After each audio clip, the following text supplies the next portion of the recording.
এই ছোট লোক, ফকিরের বাচ্চা, তুই আমার রুমে ঢুকলি কেন?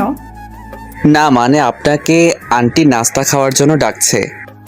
তোকে আমি বলছি না আমার সামনে না আসতে, তারপরেও কেন বারবার আমার সামনে আসিস? আপনি কেন আমাকে এত অপমান করেন? আপনি যা বলেন আমি তো তাই করি। এই কথা বলার সাথে সাথে ঠাস করে নীলা ম্যাডাম আমার গালে একটা চড় মারলো। আমি গালে হাত দিয়ে দাঁড়িয়ে আছি। তোর সাহস দেখে আমি অবাক হচ্ছি, তুই আমার কথার উপর কথা বলিস। এই কথা বলেই রাগে হন হন করে নিচে চলে গেল। আসুন এবার আমার পরিচয় দিয়ে দেই। এতক্ষণ যার সাথে কথা বললাম সে হলো বড়লোক বাবার একমাত্র মেয়ে। ওর বাবা এদেশের টপ বিজনেসম্যানদের মধ্যে একজন, সে কারণে ওর এত অহংকার। নীলা ম্যাম এবার ইন্টার দ্বিতীয় বর্ষে পড়ে। সত্যি নীলা ম্যাম যতটা অহংকারী, আঙ্কেল আন্টি ঠিক তার বিপরীত। তাদের মাঝে কোনো অহংকার নেই, তারা আমাকে অনেক ভালোবাসে। ছোটবেলা থেকে এতিমখানায় বড় হয়েছি। এতিমখানায় থাকতে কয়েকটা টিউশনি করাতাম, সেগুলো দিয়েই পড়ালেখার খরচ চালাতাম। তারপর এসএসসি পাশ করে যখন কলেজে ভর্তি হলাম, তখন এতিমখানার মালিক আমার হাতে কিছু টাকা দিয়ে বলল তারা নাকি আমাকে আর এখানে রাখতে পারবে না। সেদিনই এতিমখানা থেকে আমার যাবতীয় জিনিসপত্র নিয়ে বেরিয়ে পড়লাম অজানা উদ্দেশ্যে। রাস্তা দিয়ে হাঁটছি আর ভাবতে লাগলাম কোথায় থাকবো, কি করব। এই পৃথিবীতে তো আমার আপন বলতে কেউ নেই। এসব কথা ভেবে আনমনে হাঁটছিলাম। হঠাৎ কিছু দূর যেতেই দেখলাম একটা লোক রাস্তায় অজ্ঞান হয়ে পড়ে আছে। আমি দৌড়ে তার কাছে গেলাম।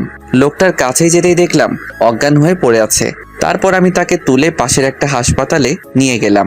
হাসপাতালে নেওয়ার কিছুক্ষণ পরেই লোকটার জ্ঞান ফিরে আসে। তারপর আমি আমার সবকিছু আঙ্কেলকে বললাম। তারপর উনি আমাকে ওনার বাড়িতে নিয়ে গেলেন। এভাবে আঙ্কেলের সাথে পরিচয়। বর্তমানে আসা যাক। এদিকে নিচ থেকে আমার ডাক আসলো, মানে আন্টি আমাকে নাস্তা করার জন্য ডাকছে। নাস্তার টেবিলে যেতেই নীলা ম্যাম আমাকে দেখে দাঁড়িয়ে পড়ল। কিরে মা, তোর আবার কি হলো? বাবা, তোমাকে আমি কতবার বলবো এই ছোট লোকটার সাথে আমি এক টেবিলে বসে খেতে পারবো না। আচ্ছা, তুই সবসময় ওর সাথে এমন ব্যবহার কেন করিস? ও তো আমাদের মতো একটা মানুষ, ওর কি কষ্ট হয় না? ছোট লোকের আবার কষ্টও হয়? আমাকে উদ্দেশ্য করে বলল, তুই এখনো দাঁড়িয়ে আছিস? যা, নাস্তা নিয়ে তোর রুমে চলে যা। তারপর আমি নাস্তা নিয়ে আমার রুমে চলে আসলাম। তারপর ভাবতে লাগলাম একটা মেয়ে এত অহংকারী হয় কিভাবে। নীলা ম্যাম কিন্তু দেখতে অনেক সুন্দর, কলেজের সব ছেলের ক্রাশ, কিন্তু কারোর সাথে প্রেম করে না। কথায় আছে সুন্দরী মেয়েরা একটু বেশি অহংকারী হয়, এক্ষেত্রেও ঠিক তাই হলো। আপনারা তো দেখলেন কেমন অহংকারী। নাস্তা শেষ করে কলেজে যাওয়ার জন্য গাড়ি নিয়ে নিচে দাঁড়িয়ে আছি। নীলা ম্যাম গাড়ির কাছে আসতেই ঠাস করে আমার গালে দুটো চড় বসিয়ে দিল। তারপর বলতে লাগলো, কুত্তার বাচ্চা, তোকে আমি কতদিন বলবো যে আমি যখন গাড়ির কাছে আসবো তখন গাড়ির দরজা খুলে দিবি। আমার মুখ দিয়ে কোনো কথা বের হচ্ছে না, গালে হাত দিয়ে দাঁড়িয়ে আছি মাথা নিচু করে। আমার দাঁড়িয়ে থাকা দেখে নীলা ম্যাম আবার বলতে লাগলেন, কি হলো, একটা দিয়েছি মন ভরেনি, আরেকটা দিতে হবে নাকি? সরি ম্যাম, এইরকম ভুল আর কখনো হবে না। সেটাই তোর জন্য ভালো হবে। তারপর আমি আর কোনো কথা না বলে দরজা খুলে দিলাম। নীলা ম্যাম গাড়ির ভিতরে গিয়ে বসলেন এবং আমি গাড়ি স্টার্ট দিলাম। গাড়ি চালাতে চালাতে মা বাবার কথা ভাবতে লাগলাম। মা বাবা, তোমরা কেন আমাকে একা করে চলে গেলে? আর যদি তোমরা বেঁচে থাকতে তাহলে হয়তো আমাকে এই দিন দেখতে হতো না। এইসব কথা ভাবতে ভাবতে গাড়ি নিয়ে সোজা কলেজে চলে আসলাম। ও, আপনাদের তো বলা হয়নি, নীলা ম্যাম আর আমি একসাথে পড়ি। উনি এবার ইন্টার সেকেন্ড ইয়ারে পড়ে, আমিও সেম। তারপর নীলা ম্যাম গাড়ি থেকে নেমে ওনার ফ্রেন্ডদের কাছে চলে গেলেন আর আমি গাড়িতে বসে আছি, কারণ আমার কোনো বন্ধু নেই, তাই ক্লাস শুরু হওয়া পর্যন্ত গাড়ির ভিতরে বসে থাকি। এদিকে নীলা ম্যাম ওনার বান্ধবীদের কাছে যেতেই ওনার এক বান্ধবী বলল, কি রে নীলা, আজকে এত লেট করলি কেন? আর বলিস না, ছোট লোকটার সাথে ঝগড়া করতে গিয়ে দেরি হয়ে গেল। তুই কি আরিয়ানের কথা বলছিস? তো আর কথা বলবো, সকাল সকাল মাথাটা খারাপ করে দিল। কি করেছে ও, তুই এত রেগে আছিস? তারপর নীলা ম্যাম সকালে যা হয়েছে সবকিছু বলল। কি, তুই এই সামান্য কারণে ছেলেটার গায়ে হাত তুললি? তোর তো দেখছি ছোট লোকটার জন্য দরদ একেবারে উতলায় উঠছে। আচ্ছা, ও তো আমাদের মতো একজন মানুষ, ওর কি কষ্ট হয় না বল? ছোটবেলা থেকেই ছেলেটা মা বাবা হারিয়েছে। তোর যখন এতই দরদ হচ্ছে তাহলে জানা ওকে গিয়ে একটু আদর করে দে। এ কথা বলার সাথে সাথে নীলা ম্যাম সহ বাকি সবাই হাসতে লাগলো। যত খুশি তত হাস, একদিন সবাই তোরা তোদের ভুল বুঝতে পারবি। এখন জ্ঞান দেওয়া বন্ধ করে চল ক্লাসে যাই। তারপর নীলা ম্যাম আর ওনার ফ্রেন্ডরা ক্লাসে চলে গেলেন। এদিকে আমি গাড়ির ভিতরে বসে থাকতে থাকতে বোর হয়ে যাচ্ছি, তাই আমিও ক্লাসে চলে গেলাম। ক্লাসে ঢুকতেই হঠাৎ কারোর সাথে ধাক্কা লেগে পড়ে গেলাম। কিসের সাথে ধাক্কা খেলাম সেটা দেখতে যেই নিচে তাকালাম, অমনি আমি তো ভয় শেষ, কারণ নিচে একটা পরী বসে আছে আর আমার দিকে রাগীভাবে তাকিয়ে আছে। আমি তো ভয় শেষ, হাঁটু কাঁপতে লাগলো, কারণ এরকম পরিস্থিতিতে আগে কখনো পড়িনি, তাই ভয়টা একটু বেশি লাগছে। আমার এমন ভয় পাওয়া দেখে মেয়েটা বলতে লাগলো, এই যে মিস্টার, কি হলো? চোখে দেখেন না নাকি? সরি, আমি আপনাকে দেখতে পাইনি, প্লিজ আমাকে ক্ষমা করে দিন। এদিকে মেয়েটা আমার এইভাবে কথা বলা দেখে ভাবতে লাগলো, কি ব্যাপার, দোষ তো আমারও ছিল, কেন ক্ষমা চাইছে? না, ছেলেটাকে দেখে তো ভালো মনে হচ্ছে। ক্ষমা পরে দেখা যাবে, আগে আমাকে টেনে তুলুন। তুলসী। এই বলে আমি মেয়েটাকে টেনে তুললাম। তারপর আমি বলতে লাগলাম, আপনি আমাকে ক্ষমা করেছেন তো? আসলে আমি আপনাকে দেখতে পাইনি। না, আমি আপনাকে ক্ষমা করব না। আমি তো আপনার কাছে ক্ষমা চেয়েছি, আর তাছাড়া দোষ কিন্তু আপনারও আছে। আসলে এখানে আমার কোনো দোষ নেই, মেয়েটা নিজেই কোত্থেকে এসে আমার সাথে ধাক্কা খেলো। মেয়েটাকে দেখেই বড়লোকের মেয়ে মনে হচ্ছে, আর আপনারা তো জানেন বড় লোকরা কেমন, তাই আমি আগেই সরি বললাম। কি বললেন আপনি? আমার দোষ ছিল? আমি এখনই প্রিন্সিপাল স্যারের কাছে আপনার নামে নালিশ নিয়ে যাচ্ছি। আপনি আমাকে যা শাস্তি দিবেন দিন, তবুও স্যারের কাছে নালিশ দিবেন না প্লিজ, মনে মনে বলতে লাগলো। না, এবার মনে হয় একটু বেশিই যাচ্ছে। বেচারা কান্না করে দিল।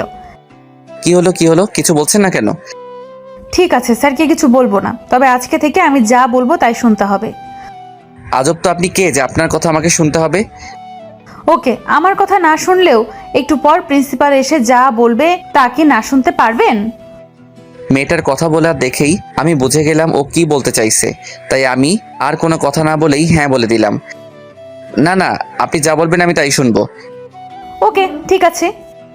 এখন বলুন আমাকে কি করতে হবে? বেশি কিছু না, এখন আপাতত আমার সাথে বন্ধুত্ব করতে হবে। এই আপনার মতলবটা কি বলেন তো? আমি তো আপনাকে বন্ধু হতে বললাম, এতে মতলবের কি আছে? না মানে আমি মনে করছিলাম আপনি আমাকে শাস্তি দিবেন তাই, আর তাছাড়া এখন পর্যন্ত আমার সাথে কোনো ছেলেই বন্ধুত্ব করলো না, আর আপনি তো মেয়ে। কে আপনার সাথে বন্ধুত্ব করলো কি করলো না আমার তাতে কিছু যায় আসে না। এখন বলুন আমার সাথে বন্ধুত্ব করবেন কি না। আমি ভাবতে লাগলাম কলেজে আসলো তো সারাক্ষণ একাই থাকি, তার চেয়ে বরং এর সাথে বন্ধুত্ব করলে মন্দ হয় না। আচ্ছা ঠিক আছে, আমি রাজি। ওকে, তাহলে আজ থেকে আমরা একে অপরকে তুই করে বলবো। তারপর ওর সাথে পরিচয় হয়ে নিলাম। ওর নাম হচ্ছে তাবাসসুম তিশা। এখানে ওর নানু বাড়িতে থেকে লেখাপড়া। ওর বাবা একজন বড় ব্যবসায়ী। ওর সাথে পরিচয় হতে হতে ক্লাসে স্যার চলে আসলো।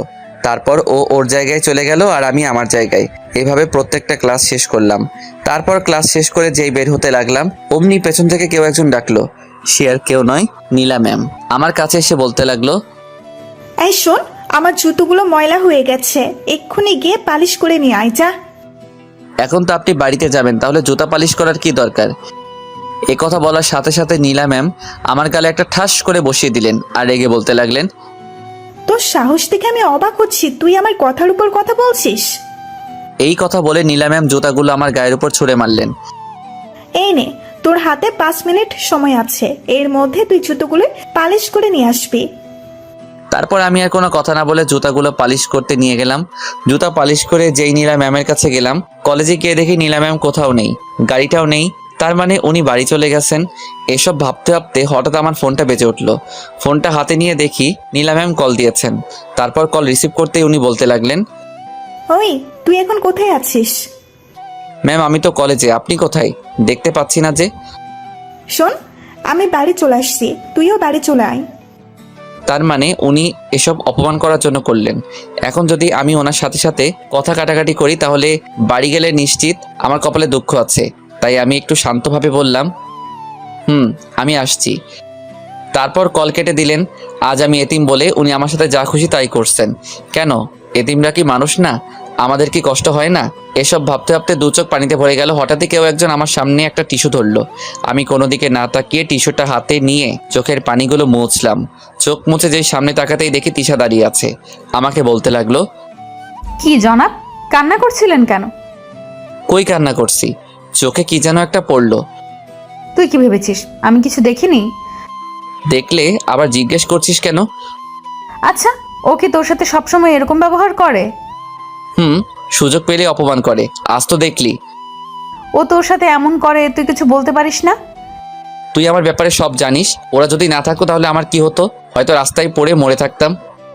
তুই এত ভালো কেন রে? আচ্ছা, আমি যে ভালো তা কিভাবে বুঝলি? খারাপও তো হতে পারি। সকালে যেটা হলো সেটাতে তোর কোনো দোষ ছিল না, তারপরও তুই দোষ স্বীকার করলি। তখনই আমি বুঝে গেছি তুই কেমন। আচ্ছা, এসব কথা থাক, এবার আমাকে বাড়ি যেতে হবে। আচ্ছা যা, যাওয়ার আগে তোর মোবাইল নাম্বারটা দিয়ে যা। আচ্ছা, ইনে ধর 018905224। তারপর ওকে বিদায় দিয়ে বাড়িতে চলে আসলাম। বাড়িতে এসে জুতাগুলো নিয়ে নীলা ম্যামের রুমে গেলাম। দরজার সামনে এসে বললাম, ম্যাম আসবো? বল, কেন এসেছিস? ম্যাম, আপনার জুতাগুলো নিয়ে এসেছি। তুই কি করে ভাবলি জুতোগুলো আমি পায়ে দিব? কেন ম্যাম, এগুলো তো আমি ঠিকভাবে পালিশ করে এনেছি। চুপ, জুতোগুলোতে তোর মতো ছোট লোকের হাতের স্পর্শ লেগেছে। এখন এগুলো নিয়ে এখান থেকে চলে যা। আচ্ছা ম্যাম, একটা কথা বলবো। কি বলবি? তাড়াতাড়ি বল। আপনি আমাকে কেন এত অপমান করেন? আমি তো আপনার কোনো ক্ষতি করিনি। আপনি যা বলেন আমি তাই করি, তবু কেন এমন করেন? তোর এই প্রশ্নের উত্তর আমি দিতে পারবো না। শুধু এটা জেনে রাখ, তোকে দেখলেই আমার গা ঘিন ঘিন করে। আর কয়টা দিন আমাকে সহ্য করুন, তারপর চিরদিনের জন্য এই বাড়ি ছেড়ে চলে যাব। সেটাই তোর জন্য ভালো হবে। তারপর আমি আর কোনো কথা না বলে নিজের রুমে চলে আসলাম। তারপর ফ্রেশ হয়ে বিছানায় শুয়ে পড়লাম। হঠাৎই ফোনটা বেজে উঠলো। হাতে নিয়ে দেখি আননোন নাম্বার, তাই কলটা না ধরে কেটে দিলাম। আমি আবার আননোন নাম্বার থেকে কল আসলে তেমন কথা বলি না, তাই কেটে দিলাম। এভাবে পরপর আরো দুবার কল দিল, দুবারই কেটে দিলাম। তৃতীয়বার কল আসায় চিন্তায় পড়ে গেলাম, কে হতে পারে যে আমাকে এতবার ফোন দিচ্ছে? না, দেখতে হবে। তারপর ফোনটা রিসিভ করলাম। রিসিভ করতে ওপাশ থেকে যা বলল, ওই কুত্তা হনুমান, নাকবোচা বানর, গন্ডার, শিয়াল, হাতি। এই ভদ্রভাবে কথা বলুন। আর এইসব কি ভাষা ব্যবহার করছেন? চুপ কর কুত্তা। আপনি আবারও তুই তোকারি করছেন। আপনার পরিচয় দিন, না হলে আমি ফোন রাখছি। এই ফোন রাখবি না, আমি তিশা বলছি। ও তুই? আগে বলবি তো। চুপ কর কুত্তা, তোকে এতগুলো কল দিলাম, ধরিসনি কেন? সরি রে, আমি আসলে বুঝতে পারিনি এটা তুই ছিলি। এবার বল, কেন ফোন দিয়েছিস? এমনি তোর সাথে কথা বলতে ইচ্ছে করছিল তাই। এমনি কেউ ফোন দেয় নাকি? দরকার থাকলে বল। তোকে ফোন দিতে কি আবার কারণ লাগবে নাকি? অবশ্যই কারণ লাগবে। ও, বুঝতে পারছি। তার মানে তুই এখনো আমাকে বন্ধু ভাবতে পারিসনি। আরে না, আমি তোকে সেটা বলিনি। আমার যা বুঝার তা বুঝে গেছি। এই কথা বলে তিশা লাইন কেটে দিল। ওর সাথে এইভাবে কথা বলা ঠিক হয়নি। কালকে কলেজে গেলে সরি বলবো। তারপর ফোন রেখে ঘুমানোর চেষ্টা করলাম। বিকেলবেলা কারো ডাকে ঘুমটা ভাঙলো। তাকিয়ে দেখে আন্টি আমাকে ডাকছে। তারপর আমি উঠে বসলাম। আন্টি, কিছু বলবেন? তুই কি ঘুমাচ্ছিলি? না, ওই চোখটা একটু লেগেছিল। তাহলে তো আমি তোর ঘুমের ডিস্টার্ব করলাম। না আন্টি, বলুন কি লাগবে। তারপর উনি আমার হাতে একটা লম্বা বাজারের লিস্ট ধরিয়ে দিলেন বাজার করে আনার জন্য। মনে হয় আজকে বাড়িতে কেউ আসবে। আমি আন্টিকে জিজ্ঞেস করলাম, আন্টি আজকে কি বাসায় মেহমান আসবে? নীলা বলল ওর বান্ধবীরা আসবে। এখন যা, গিয়ে তাড়াতাড়ি বাজার করে আন। আচ্ছা। নীলা ম্যামের বান্ধবীরা আসবে শুনে আমার মন খারাপ হয়ে গেল, কারণ ওরা ততবারই আমাকে অপমানিত হতে হয়। তারপর বাজারে চলে গেলাম। বাজার করে বাড়িতে আসলাম। বাড়িতে আসার কিছুক্ষণ পরে মাগরিবের আজান দিল। তারপর মসজিদে চলে গেলাম নামাজ পড়তে। নামাজ পড়া শেষ হলেই বাড়ির দিকে রওনা দিলাম। বাড়ির সামনে আসতেই দুটো প্রাইভেট কার দেখতে পেলাম। বুঝতে আর বাকি রইল না যে ওনারা চলে এসেছে। তারপর বাড়ির ভিতরে ঢুকতেই দেখলাম সবাই সোফার উপর বসে আছে। ওদের মধ্যে দুজন ছেলে আছে। ছেলে দুটোকে আমার চেনা চেনা লাগছে, কোথাও যেন দেখেছি, এসব ভাবতে লাগলাম। হঠাৎই নীলা ম্যাম আমাকে দেখতে পেয়ে বলতে লাগলেন, ওই তোরা সবাই দেখ, নবাব চাতা এসে গেছে। আসলে নামাজ পড়তে গিয়েছিলাম। তারপর যা, আর ওদের জন্য কিছু নাস্তা নিয়ে আয়। আচ্ছা ঠিক আছে, নিয়ে আসছি। তারপর আমি রান্নাঘরে গিয়ে ওদের জন্য নাস্তা নিয়ে আসলাম। তারপর সবাইকে নাস্তা দিতে লাগলাম। যখনই ছেলে দুটোর সামনে আসলাম, অমনি ওরা দুজন বলতে লাগলো, নীলা, কি রে, এই খ্যাটটা তোদের বাড়িতে কি করছে? আর বলিস না, বাবা কি দেখেছে ওর মতো একটা খ্যাত এই বাড়িতে নিয়ে আসলো সেটাই বুঝতে পারছি না। ছেলেটা আবার বলতে লাগলো, নিশ্চয় ওর কোনো মতলব আছে তাই। এইভাবে আরো নানাভাবে সবাই আমাকে অপমান করতে লাগলো। হঠাৎই কেউ একজন বলতে লাগলো, তাকিয়ে দেখি নীলা ম্যামের বান্ধবী জয়া। এই তোরা সবাই কি শুরু করলি? যে একটু সুযোগ পেলি অমনি সবাই মিলে ছেলেটাকে অপমান করা শুরু করলি। কিরে, তোর আবার কি হলো? কিছুদিন ধরে দেখছি তুই ওর হয়ে একটু বেশিই কথা বলছিস। আমি ওর হয়ে কোনো কথা বলছি না, শুধু তোদের ভুলটা ধরিয়ে দিচ্ছি। ও আচ্ছা, এখন কি আমাকে তোর কাছে ঠিক ভুল শিখতে হবে নাকি? হ্যাঁ, অবশ্যই শিখতে হবে, কারণ তোর মাঝে অহংকারী মনোভাবটা একটু বেশি আছে। তুই কিন্তু এবার একটু বেশিই বলছিস। উচিত কথা বললাম তো, তাই। দেখ, তুই যদি আজকে আমার ফ্রেন্ড না হয়ে অন্য কেউ হতি, তাহলে আমি তোর সাথে কি যে করতাম। তুই কি করবি আমার জানা আছে, পারবি শুধু কথায় কথায় মানুষকে অপমান করতে। এদিকে আমি দর্শকের মতো দাঁড়িয়ে ওদের দুজনের ঝগড়া দেখছি, মনে হচ্ছে যেন আমি টিভিতে কোনো সিরিয়াল দেখছি। আমি ভাবতে লাগলাম জয়ার হঠাৎ আবার কি হলো? কিছুদিন আগেও তো আমাকে অপমান করার জন্য সারাক্ষণ আমার পিছনে পড়ে থাকতো, আর এখন সেই কিনা আমার হয়ে প্রতিবাদ করছে। এভাবে ঝগড়া করতে করতে এক পর্যায়ে জয়া বলল, তোর সাথে বন্ধুত্ব করে আমি অনেক বড় ভুল করে ফেলেছি। যে মানুষকে মানুষ মনে করে না, তার সাথে আবার কিসের বন্ধুত্ব? এই কথা বলে জয়া চলে গেল। এদিকে জয়া চলে যাওয়ার পর নীলা ম্যাম আমার সামনে এসে ঠাস করে একটা চড় মেরে বলল, আজ শুধুমাত্র তোর কারণে জয়া আমার সাথে এরকম ব্যবহার করলো। বল, তুই ওকে কি জাদু করেছিস? গালে হাত দিয়ে মাথা নিচু করে দাঁড়িয়ে আছি, মুখ দিয়ে কোনো কথা বের হচ্ছে না। কি হলো, কথা বলছিস না কেন? কি বলবো? তোকে তো আমি পরে দেখে নেব, আগে এদের বিদায় করি। তারপর নীলা ম্যাম ওনার বাকি ফ্রেন্ডদের সাথে মজা করতে লাগলেন। আমার আবার ছেলে দুটোর উপর চোখ পড়লো। ওদের কোথাও যেন দেখেছি, কিন্তু মনে করতে পারছি না। ছেলে দুটোর মধ্যে একজন বলে উঠল, নীলা, এবার আমাদের যেতে হবে। আর আঙ্কেল কোথায়? ওনাকে দেখছি না যে। বাবা কিছুদিনের জন্য দেশের বাইরে গেছে, এই তো কিছুদিন পরেই চলে আসবে। তারপর নীলা ম্যামের সব ফ্রেন্ডরা খাওয়া দাওয়া করে চলে গেলেন। ওরা সবাই চলে যেতেই নীলা ম্যাম আমার সামনে এসে আমার দিকে রাগী দৃষ্টিতে তাকিয়ে চলে গেলেন। আমি বুঝতে পারলাম আজকে রাতে আমার ঘুমের 12টা বাজবে, কারণ নীলা ম্যাম যখন বেশি রেগে থাকেন উনি তখন আমাকে দিয়ে সারা রাত ওনার সেবা করান। তারপর আমিও আর দাঁড়িয়ে না থেকে আমার রুমে চলে আসলাম। আমার মাথায় শুধু ছেলেগুলোর কথা আসছে, কোথায় দেখেছি দূর কিছুই মনে আসছে না। এদিকে ডিনার করার জন্য নিচ থেকে আন্টির ডাক আসলো, তাই নিচে চলে গেলাম। তারপর খাওয়া দাওয়া করে আবার উপরে চলে আসলাম। বিছানায় শুয়ে আছি, কিন্তু চোখে কিছুতেই ঘুম আসছে না, তাই উঠে ছাদে গেলাম। গিয়ে কিছুক্ষণ হাঁটাহাঁটি করে রুমে আসলাম। রুমে আসা কিছুক্ষণ পরে নীলা ম্যামের নাম্বার থেকে একটা কল আসলো। আমার আর বুঝতে বাকি রইল না যে কেন ফোন দিয়েছে। আমিও আর বসে না থেকে ওনার রুমে চলে গেলাম। গিয়ে দেখি বিছানায় বসে মোবাইল চালাচ্ছে। আমি যেতেই বলতে লাগলো, কিরে, তোর আসতে এত সময় লাগলো কেন? আমি তো আপনার ফোন পাওয়ার সাথে সাথে চলে এলাম। চুপ, আবার মুখে মুখে কথা বলছিস। আমার সাথে সাথে আয়। এমনি অনেক শীতের রাত, তাই ভাবতে লাগলাম উনি আজকে আমাকে কি শাস্তি দিবেন। বাথরুমের সামনে এসে বলতে লাগলেন, বাথরুমের ভেতরে গেলে কিছু জামা কাপড় দেখতে পাবি, যা বসে বসে ওগুলো কাচতে শুরু কর। ভালোভাবে কাচবি, যাতে একটা ময়লাও না থাকে। কি? কিন্তু ম্যাম, ওগুলোর জন্য এক্সট্রা কাজের লোক আছে। আছে, কিন্তু ওরা ঠিক মতো ধুতে পারে না, তাই আজ তোকে দিয়ে করাচ্ছি। এখন কথা না বলে কাজে লেগে পড়। এই কথা বলে নীলা ম্যাম চলে গেলেন। আমি মনে মনে বলতে লাগলাম, কি শয়তান মেয়ে রে বাবা, এই শীতের রাতে নাকি আমাকে কাপড় কাচতে হবে, আর কি কি করাবে কে জানে। এইভাবে নীলা ম্যাম সারা রাত আমার উপর অত্যাচার করলেন। উনি নিজেও ঘুমাননি, শুধুমাত্র আমাকে কষ্ট দেওয়ার জন্য। কি ডেঞ্জারাস মেয়ে রে। ফজরের আজানের একটু আগে নীলা ম্যাম ঘুমিয়ে পড়লেন। তারপর আমিও আমার রুমে চলে আসলাম। তারপর মসজিদে চলে গেলাম। মসজিদ থেকে বাড়ি আসতে দেখি আন্টি আর নীলা ম্যাম নাস্তা করছে। তারপর আমি আমার নাস্তা নিয়ে রুমে চলে আসলাম। আপনারা তো জানেন নীলা ম্যাম আমার সাথে এক টেবিলে খাবেন না। আঙ্কেল আন্টি এত ভালো, আমাকে অনেক ভালোবাসে, ওনাদের মাঝে বিন্দু মাত্র অহংকার নেই। কিন্তু মেয়েটা কিভাবে যে এত অহংকারী হলো কে জানে। তারপর নাস্তা শেষে কিছুক্ষণ পড়লাম। কালকে রাতে কিছুই পড়া হয়নি। পড়তে পড়তে কলেজে যাওয়ার সময় হয়ে গেল। তারপর কলেজে যাওয়ার জন্য রেডি হলাম। তারপর নিচে নেমে গাড়ির কাছে এসে নীলা ম্যামের জন্য অপেক্ষা করতে লাগলাম। হঠাৎই নীলা ম্যামের দিকে চোখ গেল। আমি হা করে ওনার দিকে তাকিয়ে আছি, কারণ আজকে ওনাকে অনেক সুন্দর লাগছে, একেবারে পরীর মতো লাগছে। কারণ আজকে একটা সাদা ড্রেস পরে এসেছেন, যেটা তার নীলা ম্যামের সৌন্দর্য আরো কয়েকগুণ বৃদ্ধি করে দিলেন। ওনাকে যে কেউ দেখলে বাস খাবে, থুকু ক্রাশ খাবে। তারপর উনি সামনে আসতে তাড়াতাড়ি আমি গাড়ির দরজা খুলে দিলাম, না হলে আবার গালটা লাল হয়ে যাবে। তারপর গাড়িতে উঠে গাড়ি স্টার্ট দিলাম। তারপর উনি আমাকে বলতে লাগলেন, আচ্ছা, তোর কি লজ্জা শরম বলতে কিছু নেই? কেন আবার কি করলাম? তোকে এত অপমান করি, তারপরেও তুই কেন এ বাড়িতে পড়ে আছিস? তুই কেন বুঝিস না তোকে আমি একদম সহ্য করতে পারি না? সময় হলেই এই বাড়ি ছেড়ে চলে যাব।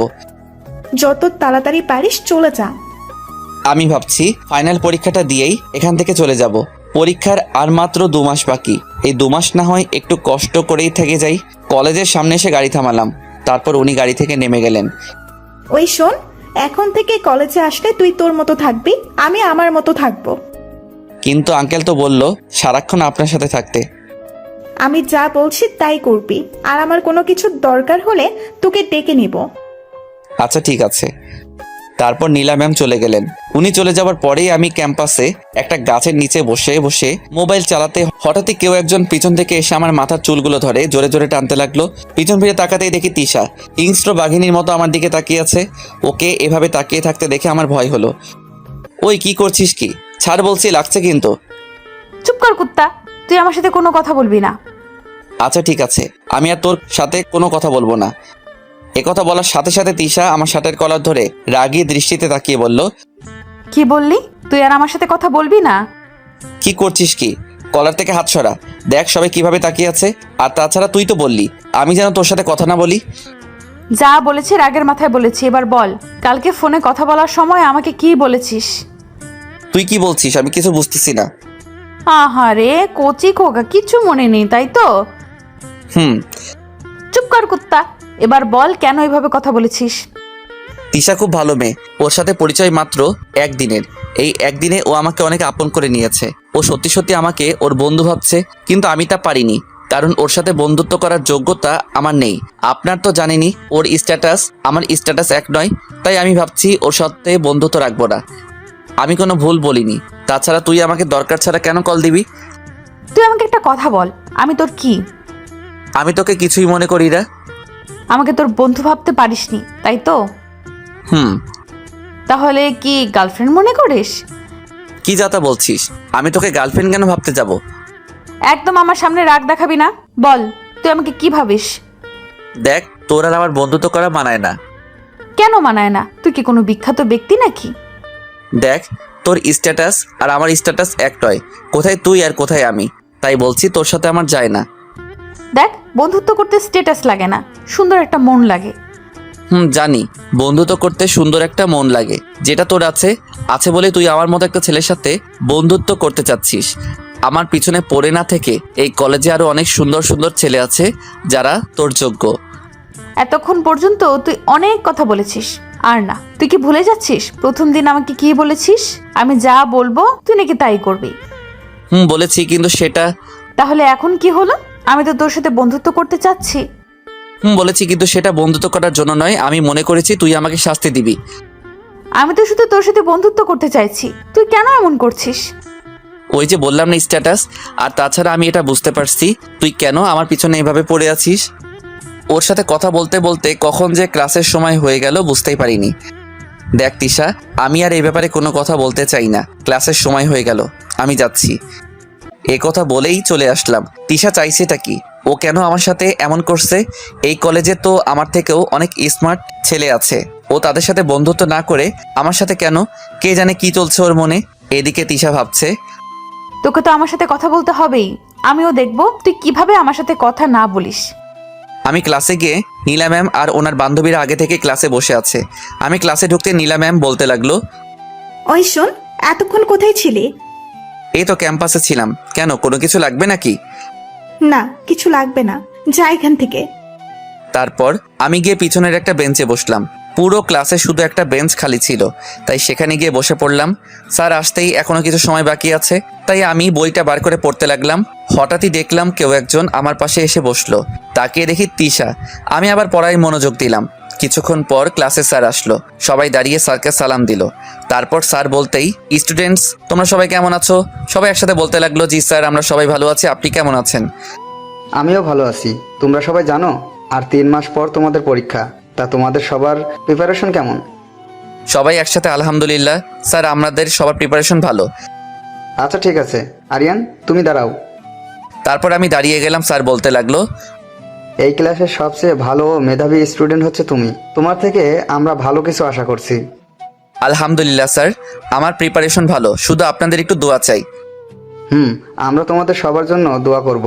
তোমরা সবাই হয়তো জানো তোমাদের একজন নতুন সহপাঠী এসেছে, তার নাম হলো তিশা। তিশা তুমি দাঁড়াও। তারপর তিশা দাঁড়ালো। ও হচ্ছে তোমাদের নতুন সহপাঠী। কিছু সমস্যার কারণে ও কলেজ পরিবর্তন করেছে। এসএসসিতে ওর রেজাল্ট অনেক ভালো। আমরা জানি ও এসএসসিতেও আমাদের কিছু উপহার দিবে। তিশা, তোমার যদি কোনো সমস্যা থাকে বলতে পারো। স্যার, কলেজ পরিবর্তন করায় আমার কিছু সমস্যা হয়েছে। কি সমস্যা বলতে পারো? ট্রান্সফার হওয়ার কারণে স্যার আমি কিছু ক্লাস করতে পারিনি। এখন স্যার ওই ক্লাসগুলোতে স্যারেরা কি পড়িয়েছে আমি জানি না। আমি তোমার সমস্যা বুঝতে পারছি। তুমি চাইলে ক্লাসের কারো কাছ থেকে পড়াটা বুঝে নিতে পারো। আমি তো তেমন কাউকে চিনি না। আচ্ছা ঠিক আছে, আরিয়ান তুমি দাঁড়াও। ও হচ্ছে আরিয়ান, এই ক্লাসের সব থেকে ভালো স্টুডেন্ট। তুমি চাইলে ওর থেকে পড়া বুঝে নিতে পারো। আরিয়ান, তোমাকে বলছি, তুমি ওকে সব পড়া ভালোভাবে বুঝিয়ে দিবে, ঠিক আছে? মনে মনে ভাবতে লাগলাম, যতই ওর দূরে থাকার চেষ্টা করছি ও তো দেখছে আরো আমার কাছে আসছে। আচ্ছা ঠিক আছে। তারপর স্যার ক্লাস করে চলে গেলেন। তিশা দেখে আমার দিকে তাকিয়ে হাসছে। কি হলো, এখানে হাসির কি আছে? আহারে বেচারা, তোর মুখটা দেখে আমার হাসি পাচ্ছে। দাঁত দেখানো বন্ধ কর। এই যে মহাশয়, এখন বেশি কথা না বলে আমাকে পড়াটা বুঝিয়ে দাও দেখি। আমি স্যার নই যে তোকে পড়া বোঝাবো। স্যারকে বলিস বুঝিয়ে দিবে।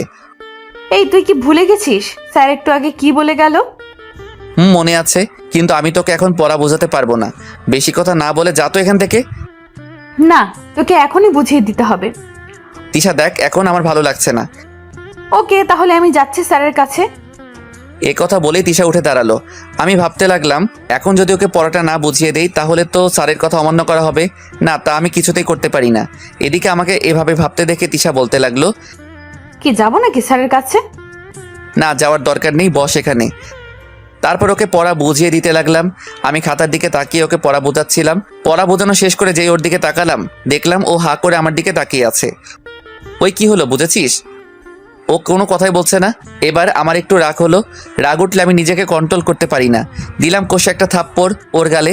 থাপ্পড় খেয়ে ও চোখ বড় বড় করে আমার দিকে তাকিয়ে আছে। তারপর গালে হাত দিয়ে বলতে লাগলো, উত্তা, তুই আমাকে থাপ্পড় মারলি? মেরেছি, বেশ করেছি। তোকে সে কখন থেকে ডাকছি, কিন্তু তোর কোনো সাড়া নেই। তাই বলে তুই আমাকে থাপ্পড় মারবি? আমি এখনই স্যারকে বলে দেব। ও যখন গালে হাত দিয়ে কথাগুলো বলছিল না, তখন ওকে দেখতে একদম বাচ্চাদের মতো লাগছিল। দুহাত দিয়ে গাল দুটো টেনে দিতে ইচ্ছে করছিল। ওর এই অবস্থা দেখে মুহূর্তেই আমার সব রাগ উধাও হয়ে গেল। আমার হাসিও পাচ্ছে। আমি জোরে জোরে হাসতে লাগলাম। একে তো আমাকে থাপ্পড় মারলি, তারপর আবার হাসছিসও। আমার তো এমনি হাসি পাচ্ছে। দাঁড়া, স্যার আসুক, তাহলে আমি সব বলে দিব। হঠাৎই কেউ একজন এসে আমার সামনে দাঁড়ালো। আমি মাথা তুলে দেখি নীলা ম্যাম রাগী দৃষ্টিতে আমার দিকে তাকিয়ে আছে। তোকে একটা মেয়ের গায়ে হাত তোলার অধিকার কে দিল বল? ম্যাম, আমি তো। চুপ কর, তোদের মতো ছেলেদের না আমরা ভালো করে চিনি। এই কথা বলে ঠাস করে আমার গালে একটা চড় বসিয়ে দিল। তারপর বলতে লাগলো, তুই এক্ষুনি ওর কাছে হাত জোর করে ক্ষমা চাইবি। তারপর তিশা বলতে লাগলো, এই দাঁড়া, তোকে ক্ষমা চাইতে হবে না। ক্ষমা চাইবে না মানে? 100 বার ও ক্ষমা চাইবে। আপনি কে যে আপনাকে এখানে কি আসতে বলেছে? আর ও আমাকে থাপ্পড় মেরেছে, আপনাকে নয়। এখন জানতো এখান থেকে। আমি শুধু ওদের কথা শুনছি আর গালে হাত দিয়ে দাঁড়িয়ে আছি। আমি তোর কাছে বিচার করছিলাম, আর তুমি কিনা আমাকেই। যে মেয়ে অকারণে একটা ছেলের গায়ে হাত তুলে তাকে সবসময় অপমান করে, সে বিচার করবে। এ কথা বলে তিশা হাসতে লাগলো। তুমি কিন্তু এবার একটু বেশিই বলছো। কি হলো, এখনো দাঁড়িয়ে আছেন কেন? চলে যান বলছি। তারপর নীলা ম্যাম রাগে হনহন করতে করতে চলে গেল। তিশা আমাকে বলতে লাগলো, তো খুব লেগেছে তাই না? আরে না, এরকম চড় থাপ্পড় কত খেয়েছি। তার আগে তুই আমাকে ক্ষমা করে দে। ক্ষমা কি জন্য? ওই যে তোকে চড় মারলা সেই জন্য। ওই, আমাকে তোকে একবারও ক্ষমা চাইতে বলেছি? তুই মুখে বলছিস না, কিন্তু মনে মনে ঠিকই চাইছিস। আই চুপ কর, বেশি কথা না বলে পড়াটা আবার বুঝিয়ে দে। তারপর আর কি, আমি ওকে আবার পড়াটা বুঝিয়ে দিলাম। এইভাবে প্রত্যেকটা ক্লাস শেষ করলাম। ক্লাস শেষ হওয়ার সাথে সাথে বের হয়ে গেলাম। তিশা পিছন থেকে অনেক ডেকেছিল, কিন্তু আমি ওর কথা না শুনেই চলে আসলাম। তারপর গাড়ির কাছে এসে নীলা ম্যামের জন্য অপেক্ষা করতে লাগলাম। কিছুক্ষণ পরে নীলা ম্যাম চলে আসলেন। তারপর ওনাকে নিয়ে বাড়িতে চলে আসলাম। বাড়িতে এসে রুমে বসে কিছুক্ষণ রেস্ট নিচ্ছিলাম। শুয়ে থাকতে ভালো লাগছে না, তাই নিচে চলে গেলাম। গিয়ে দেখে আন্টি রান্নাঘরে কি যেন তৈরি করছেন। আমি গিয়ে বললাম, আন্টি কি রান্না করছেন? আর ওনাকে দেখে মনে হচ্ছে ওনার শরীর খারাপ। আন্টি কি রান্না করছেন? দেখ না, নীলার নাকি খিদে পেয়েছে, তাই ওর জন্য কিছু বানাতে আসলাম। তাই বলে আপনি খাবার বানাতে আসবেন আর আপনাকে দেখে মনে হচ্ছে আপনার শরীর খারাপ? মাথাটা একটু ব্যথা করছে। আপনাকে আর কিছু করতে হবে না, যান রুমে গিয়ে রেস্ট নিন। তারপর আমি জোর করে আমাকে রান্নাঘর থেকে পাঠালাম। আমি ভাবতে লাগলাম নীলা ম্যামের জন্য কি বানানো যায়। আমি আবার রান্নাটা ভালো পারি। এতিমখানায় যখন থাকতাম তখন রান্না শিখে নেই। তারপর অনেক ভেবে নীলা ম্যামের জন্য পাস্তা বানাতে লাগলাম। তারপর বানানো শেষ করে নীলা ম্যামের রুমে নিয়ে গেলাম। রুমের সামনে এসে দরজা নক করলাম। কে রে? ম্যাম, আমি আপনার জন্য খাবার নিয়ে এসেছি। ও তুই তুই আমার জন্য নাস্তা বানিয়েছিস? আসলে আন্টির মাথা ব্যথা করছে আর কাজের মেয়েটাও বাড়ি নেই, তাই আমি খাবার বানালাম। তুই কি করে ভাবলি তোর রান্না করা খাবার আমি খাবো? ম্যাম একবার খেয়ে তো দেখুন, যদি ভালো না লাগে আপনি আমাকে যা শাস্তি দিবেন তা আমি মাথা পেতে নিব। তুই যখন এত করে বলছিস তাহলে দে, খেয়ে দেখি। তারপর পাস্তার প্লেটটা ওনার হাতে দিলাম। উনি পাস্তার প্লেটটা হাতে নিয়ে খেতে লাগলেন। কি হলো ম্যাম, খাবার ভালো হয়নি?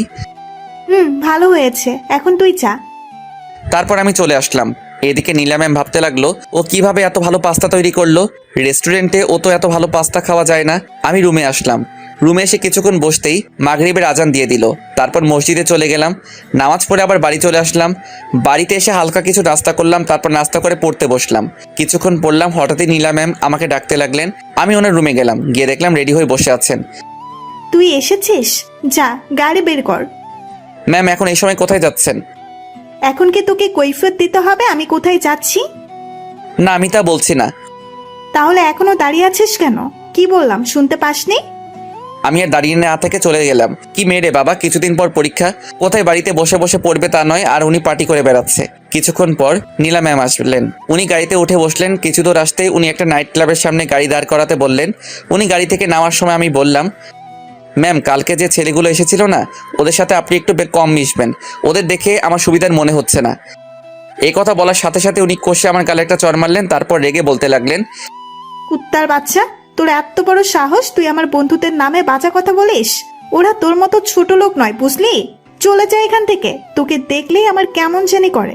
আর শোন, সোজা বাড়ি চলে যাবে। কেন আপনি বাড়ি যাবেন না? তোকে ভাবতে হবে না, আমি সময় মতো বাড়ি পৌঁছে যাব। তারপর আমি গাড়ি নিয়ে বাড়ি চলে আসলাম। কেন যে কথাগুলো বলতে লাগলাম। তারপর আমি আবার বই বের করে পড়তে লাগলাম। পড়তে পড়তে রাত 11টা বেজে গেল। আন্টি আমার রুমে আসলেন, এসে বলতে লাগলেন, দেখ না নীলা সেই কখন বেরিয়েছে, এখনো বাড়ি আসছে না, তুই একটু গিয়ে দেখ না। কি উনি এখনো বাড়ি আসেননি? আচ্ছা আপনি টেনশন করবেন না, আমি দেখছি। তারপর গাড়ি নিয়ে বেরিয়ে পড়লাম। সেই নাইট ক্লাবের সামনে এসে গাড়ি দাঁড় করালাম। তারপর আমি তাড়াতাড়ি ক্লাবের ভিতরে গেলাম। গিয়ে দেখলাম ভিতরে কেউ নেই। আমার মনে হচ্ছে আওয়াজটা উপর থেকে আসছে, তাই আমি তাড়াতাড়ি সিঁড়ি বেয়ে উপরে উঠলাম। উঠে দেখি আমার পাশে একটা রুম আছে। সেই রুম থেকে আওয়াজটা আসছে। রুমের ভেতর থেকে কিছু কথা শুনতে পাচ্ছিলাম। দরজার সামনে দাঁড়িয়ে কথাগুলো শুনতে লাগলাম। ওই শুন, চিৎকার চেঁচামেচি করে কোনো লাভ হবে না, তোকে এখানে কেউ বাঁচাতে আসবে না। আমি তোদের কি ক্ষতি করেছি? তোরা কেন আমার সাথে এমন করছিস? তোরা তো আমার বন্ধু। বন্ধুকে তোর, আমরা তোর সাথে এতদিন অভিনয় করেছিলাম। প্লিজ, আমি তোদের পায়ে পড়ি, আমার এত বড় সর্বনাশ করিস না। চুপ কর। এই না, তোরা আমার কাছে আসবি না। আমি ভাবতে লাগলাম, না এবার আমাকে কিছু করতে হবে, না হলে ছেলেগুলো মেয়েটার সাথে খারাপ কিছু করে ফেলবে। তারপর আমি জোরে জোরে দরজা ধাক্কাতে লাগলাম। দরজা ধাক্কানো দেখে ছেলেগুলো বলতে লাগলো, কিরে এখন আবার কে এলো? চল গিয়ে দেখি। ওই তুই কি পাগল হয়ে গেছিস? এখন দরজা খুললে সমস্যা হবে। কেউ দরজা খুলছে না। আমি দরজা ভাঙার সিদ্ধান্ত নিলাম। তারপর জোরে জোরে 2 লাথি মারতেই দরজা খুলে গেল। ভিতরে গিয়ে যা দেখলাম, নীলা ম্যাম হাত পা বাঁধা অবস্থায় বিছানায় শুয়ে আছে। তার পাশে সেই ছেলেগুলো দাঁড়িয়ে আছে। ওরা আমাকে দেখেই বলতে লাগলো, বাহ, তুই তো দেখছি একেবারে ঠিক সময় এসেছিস। আমরা এখনো ওর সাথে কিছুই করিনি। আয় তুইও আমাদের সাথে যোগ দে। আমরা জানি ও তোর সাথে এতদিন অনেক অন্যায় করেছে, আজ সবকিছুর প্রতিশোধ দিতে পারবি। নীলা ম্যামের দিকে তাকিয়ে দেখি আমার দিকে অসহায় দৃষ্টিতে তাকিয়ে আছে। আমি ভাবতে লাগলাম ওদের সাথে বুদ্ধি খাটিয়ে চলতে হবে, না হলে নীলা ম্যামকে বাঁচাতে পারবো না। আমাকে এভাবে ভাবতে দেখে ওরা বলতে লাগলো, কি ভাবছিস? রাজি হয়ে যা, তোর প্রতিশোধ নিতে পারবি।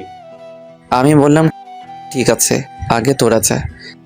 নীলা ম্যামের দিকে তাকিয়ে দেখে উনি কান্না করছেন। তারপর ওরা দুজন ধীরে ধীরে নীলা ম্যামের দিকে এগোতে লাগলেন। আমি পিছনে দাঁড়িয়ে আছি, আশেপাশে কিছু আছে কিনা দেখছি, যেটা দিয়ে ওদের আঘাত করা যায়। হঠাৎই লাঠির মতো কিছু একটা দেখতে পেলাম। তারপর সেটা নিয়ে ওদের দুজনের মাথায় 2টো বাড়ি মারলাম। সাথে সাথে ওরা দুজন মাটিতে লুটিয়ে পড়ে অজ্ঞান হয়ে। এবার নীলা ম্যামের দিকে তাকিয়ে দেখি ওনার মুখ থেকে কান্না করার ভাবটা চলে গেল। আমি এবার ওনার দিকে একটু অন্যভাবে এগিয়ে যেতে লাগলাম। ঠিক ওরা যেভাবে এগিয়ে আসছিল, আমাকে এভাবে আসতে দেখে উনি ভয় পেয়ে গেলেন। তারপর আমতা আমতা করে বলতে লাগলেন, আমার দিকে এভাবে তাকিয়েছিস কেন? কেন? ওরা যা করতে পারে নাই তার জন্য। দেখ, ওইসব কিছু করলে কিন্তু ভালো হবে না বলে দিলাম। সেই সব পরে দেখা যাবে। এ কথা বলেই ওনার দিকে এগিয়ে যেতে লাগলাম। কাছে যেতেই উনি ভয়ে চোখ বন্ধ করে ফেললেন। তারপর আমি ওনার হাতে পায়ের বাঁধন খুলে দিলাম। এই ম্যাম, চোখ খুলেন, আমি আপনার হাত পা খুলে দেওয়ার জন্য এসেছি। দেখলেন, গরিবের কথা বাসি হলেও সত্যি। আমি আপনাকে আগেই বলছিলাম যেন ওদের সাথে না মিশেন। তার বিনিময়ে আপনি আমাকে 2টো থাপ্পড় দিলেন, ছোট লোক বলে অপমান করলেন। এবার দেখলেন তো কে আসল ছোট লোক। আপনি আমাকে দিনের পর দিন শুধু অপমান করে গেলেন, কারণে অকারণে চড় থাপ্পড় মারতেন, কারণ আপনার মাঝে অহংকার আছে। আজকে যদি ওরা আপনার সাথে কিছু করে ফেলতো তাহলে কোথায় যেত আপনার সেই অহংকার? আমি আজ ইচ্ছে করলে এতদিন আপনি আমার সাথে যা কিছু করেছেন সব কিছুর প্রতিশোধ নিতে পারতাম, কিন্তু না, আমি তা করিনি, কারণ আমি সেই শিক্ষা পাইনি। আজ হয়তো অনেক কথা বলে ফেলেছি যেগুলো আমার বলা উচিত হয়নি, তার জন্য ক্ষমা করবেন। ও আরেকটা কথা, আপনাদের বাড়িতে আমি আর 2 মাস থাকবো, ফাইনাল পরীক্ষা দিয়ে চলে যাব। দয়া করে এই কয়টা দিন আমাকে সহ্য করুন, এবার বাড়ি যেতে হবে, চলুন।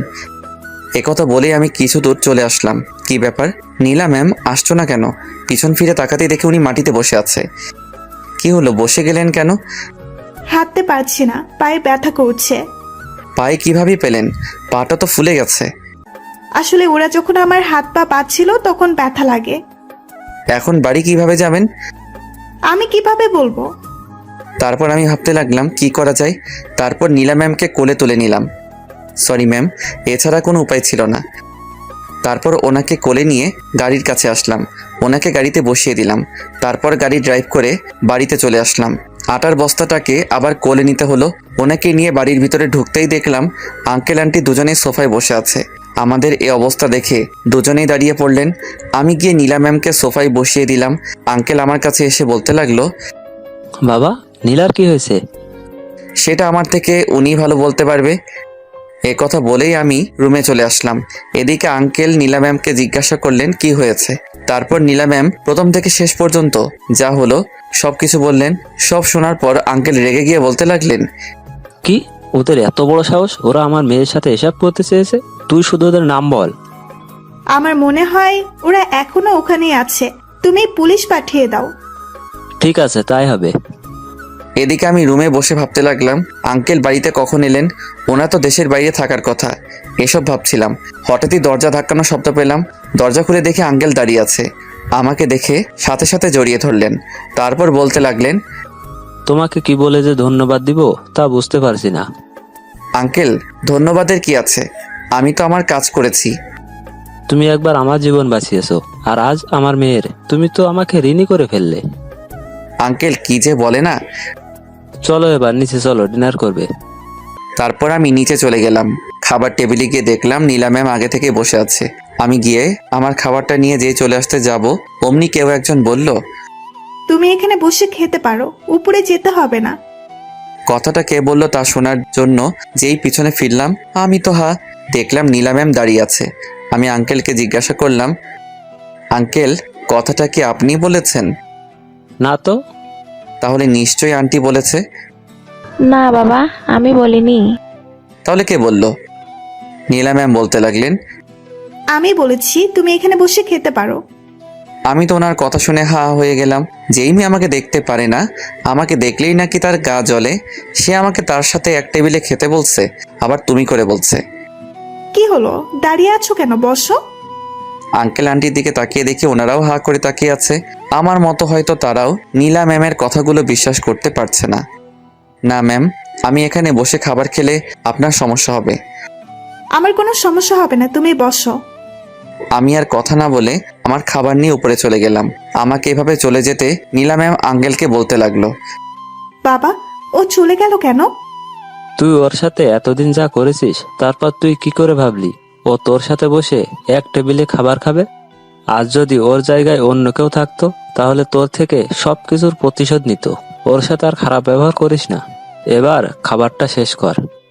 এদিকে আমি রুমে এসে খাবার খেতে লাগলাম। খাবার খাওয়া শেষ করে ঘুমানোর প্রস্তুতি নিলাম। চোখ বন্ধ করে ঘুমানোর চেষ্টা করলাম, কিন্তু ঘুম আসছে না। শুধু নীলা ম্যামের কথাগুলো মনে পড়ছে। উনি কিভাবে আমার সাথে এত ভালো ব্যবহার করছেন, এমনটা তো হওয়ার কথা নয়। হয়তো ওনার সম্মান বাঁচিয়েছি তাই ভালো ব্যবহার।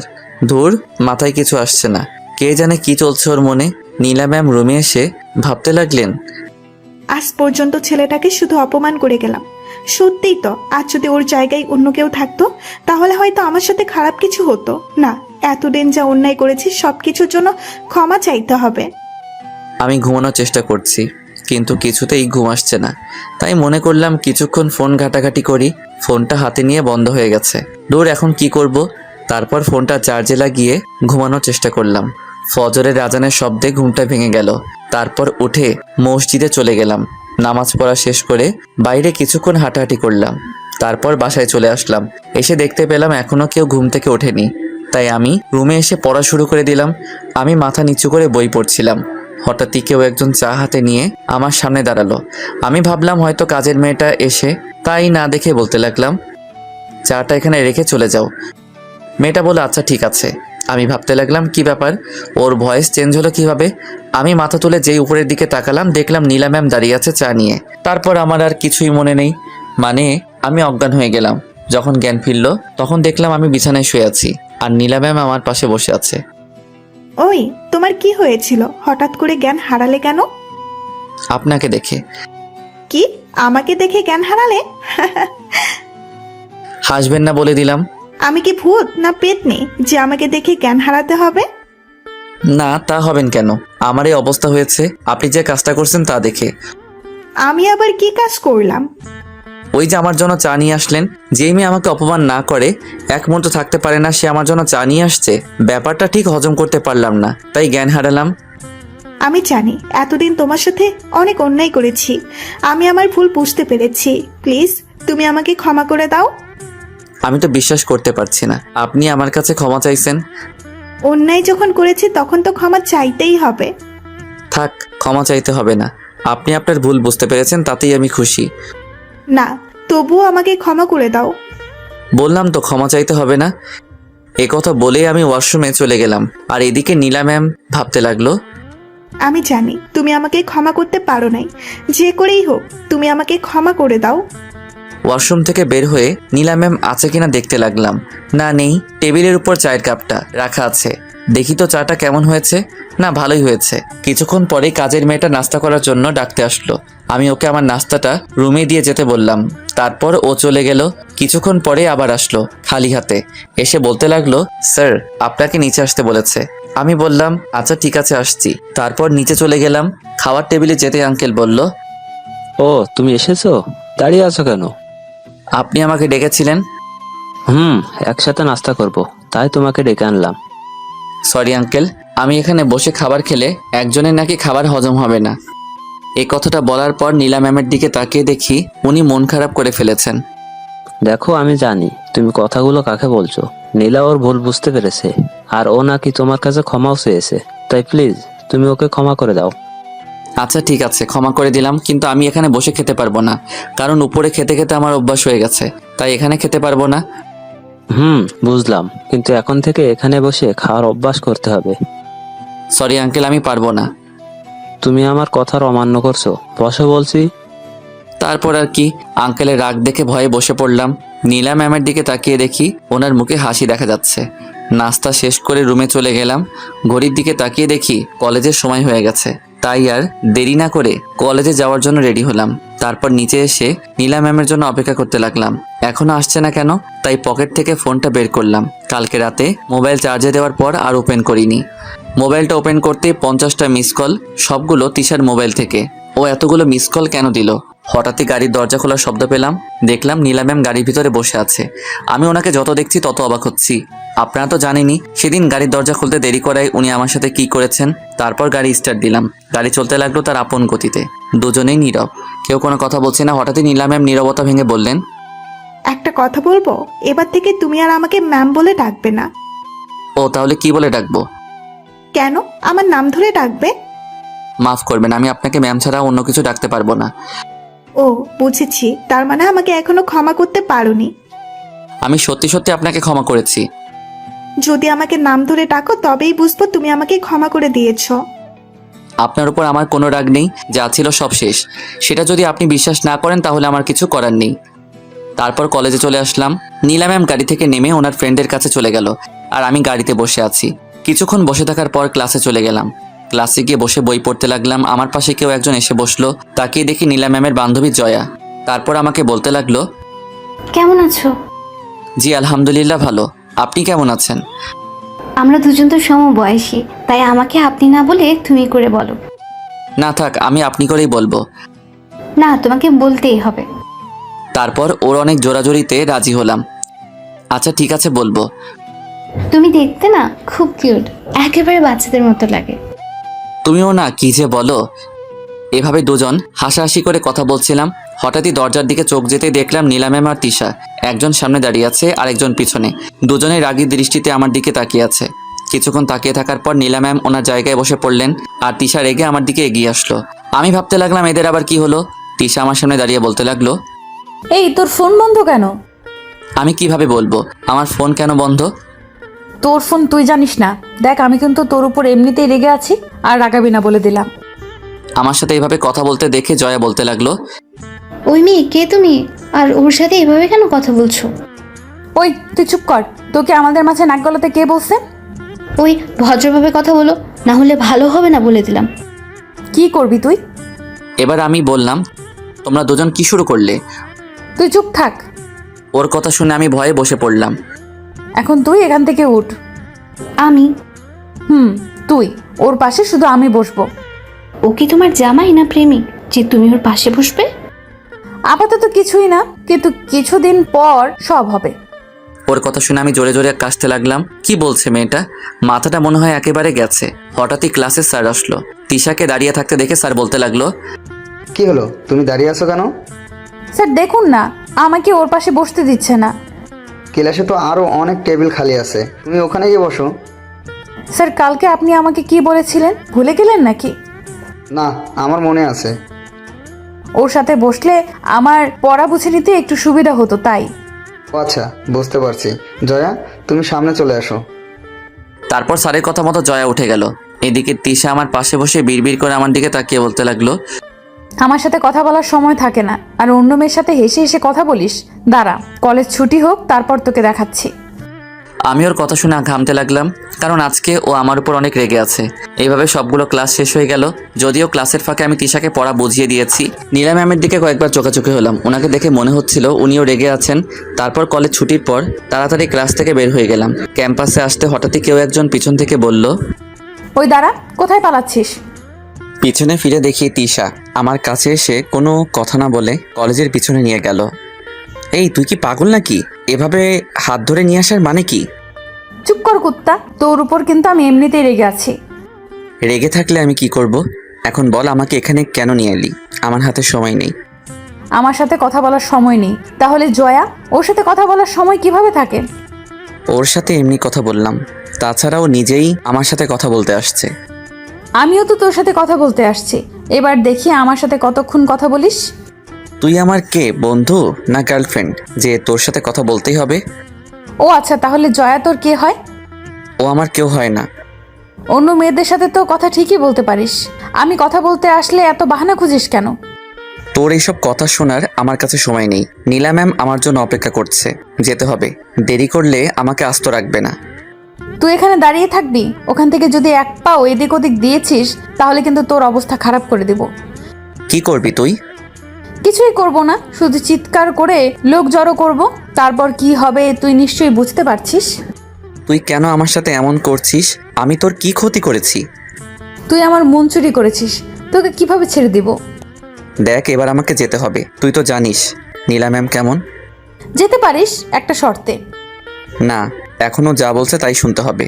ও যা মেয়ে, যদি সত্যি সত্যি চিৎকার করে, লোক জড়ো করে। আচ্ছা ঠিক আছে, কি শর্ত বল। শর্ত শুধু একটাই, কলেজে আসলে সারাক্ষণ তোকে আমার সাথে থাকতে হবে। না, এটা মানতে পারবো না, অন্য কোনো শর্ত দে। ওকে ঠিক আছে, না মানলে আর কি, আমি চিৎকার করছি। ও চিৎকার করতে লাগলো।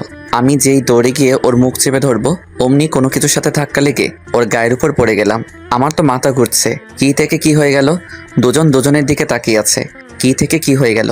তারপর আমি তাড়াতাড়ি উঠে দাঁড়ালাম, তিশাকেও টেনে তুললাম। সরি, আসলে কিভাবে হয়ে গেল বুঝতে পারিনি। কিছুই বলছে না, লজ্জায় মাথা নিচু করে দাঁড়িয়ে আছে। আমি তোর শর্ত মানতে রাজি। এই কথা বলেই দৌড়ে ওখান থেকে চলে আসলাম। এদিকে আমি চলে আসার পর তিশা মুচকি এসে বলতে লাগলো। পাগলটা কি করলো? আমি দৌড়ে গাড়ির কাছে চলে আসলাম। এসে দেখি নীলা ম্যাম সামনে বসে আছে। আমাকে দেখে বলতে লাগলো, এতক্ষণ কোথায় ছিলে? সরি ম্যাম, আসলে একটা কাজ ছিল। তা কি কাজ জানতে পারি? আপনি না জানলেও চলবে। আর আপনি সামনে কেন বসলেন? কেন, আমি কি সামনে বসতে পারি না? বসতে পারেন, যদি আপনার সাথে টাচ লাগে তাহলে তো আপনার শরীর নোংরা হয়ে যাবে। এ কথা বলতেই নীলা ম্যামের মুখটা কালো হয়ে গেল। তারপর আমাকে বলতে লাগলো, তুমি কি আমাকে এখনো আগের নীলা ভাবছো? আমি সত্যিই বদলে গেছি। আমি জানি, তবুও কি? ও, বুঝতে পারছি, তার মানে তুমি আমাকে এখনো মন থেকে ক্ষমা করনি। আপনি সত্যি বলছেন। আমি আপনাকে এখনো ক্ষমা করতে পারি না, মনে মনে বললাম। তারপর আমি আর কোনো কথা না বলে গাড়ি স্টার্ট দিলাম। গাড়ি চলছে। কি হলো, কথা বলছো না কেন? কোনো কথা বলছি না। তার মানে আমি যা ভাবলাম তাই সত্যি, তুমি আমাকে মন থেকে এখনো ক্ষমা করনি।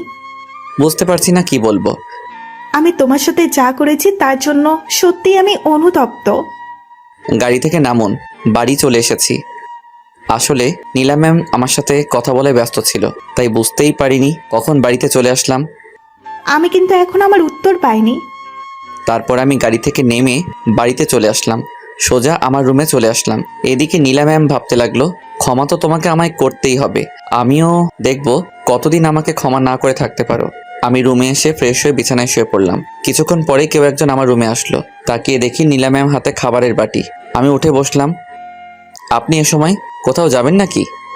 না, কোথাও যাব না। এই নাও, তোমার জন্য খাবার আনছি, খেয়ে নাও। কলেজ থেকে আসার পর তো কিছুই খাওয়া হয়নি। কি আপনি খাবার আনলেন? আমার মতো ছোট লোকের জন্য কি মনে করে খাবার আনলেন? তুমি এইভাবে কেন কথা বলছো? আমার কি কষ্ট হয় না? শালি, আগে যখন আমাকে অপমান করতে গায়ে হাত তুলতি তখন আমার কি ভালো লাগতো? এই আপনার এসব ন্যাকা কান্না বন্ধ করেন তো। কান্না করবো না তো কি করব?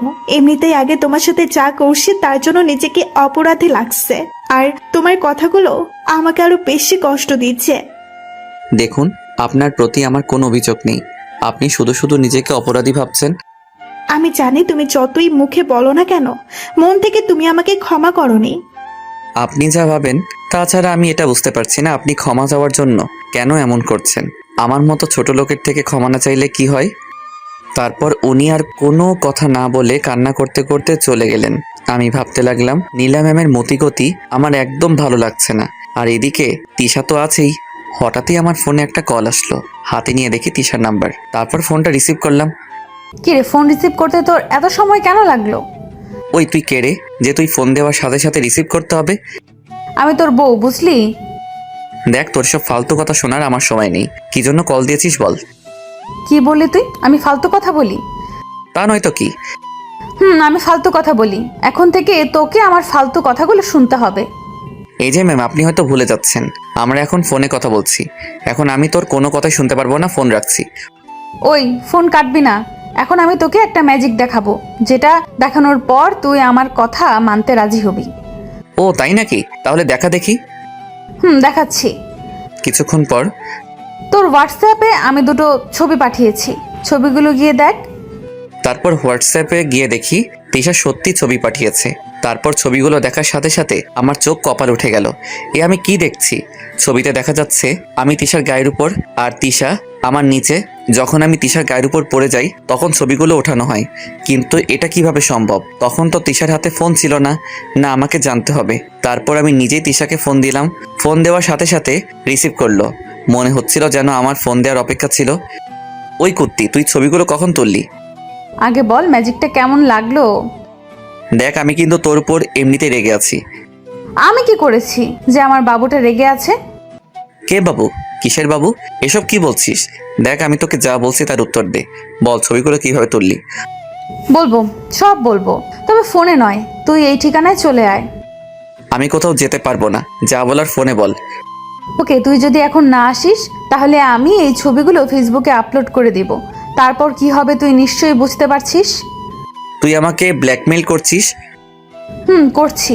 এখন বেশি কথা না বলে 10 মিনিটের মধ্যে চলে আয়। আসছি। তিশার কথায় নারাজি হয়ে পারলাম না। আপনারা তো দেখলেন কেমন ডেঞ্জারাস মেয়ে, তাই রাজি হয়ে গেলাম যদি সত্যি সত্যি আপলোড করে দেয়। তারপর তিশার সাথে দেখা করার জন্য যেই রুম থেকে বের হব, সামনে তাকিয়ে দেখি নীলা ম্যাম দাঁড়িয়ে আছে।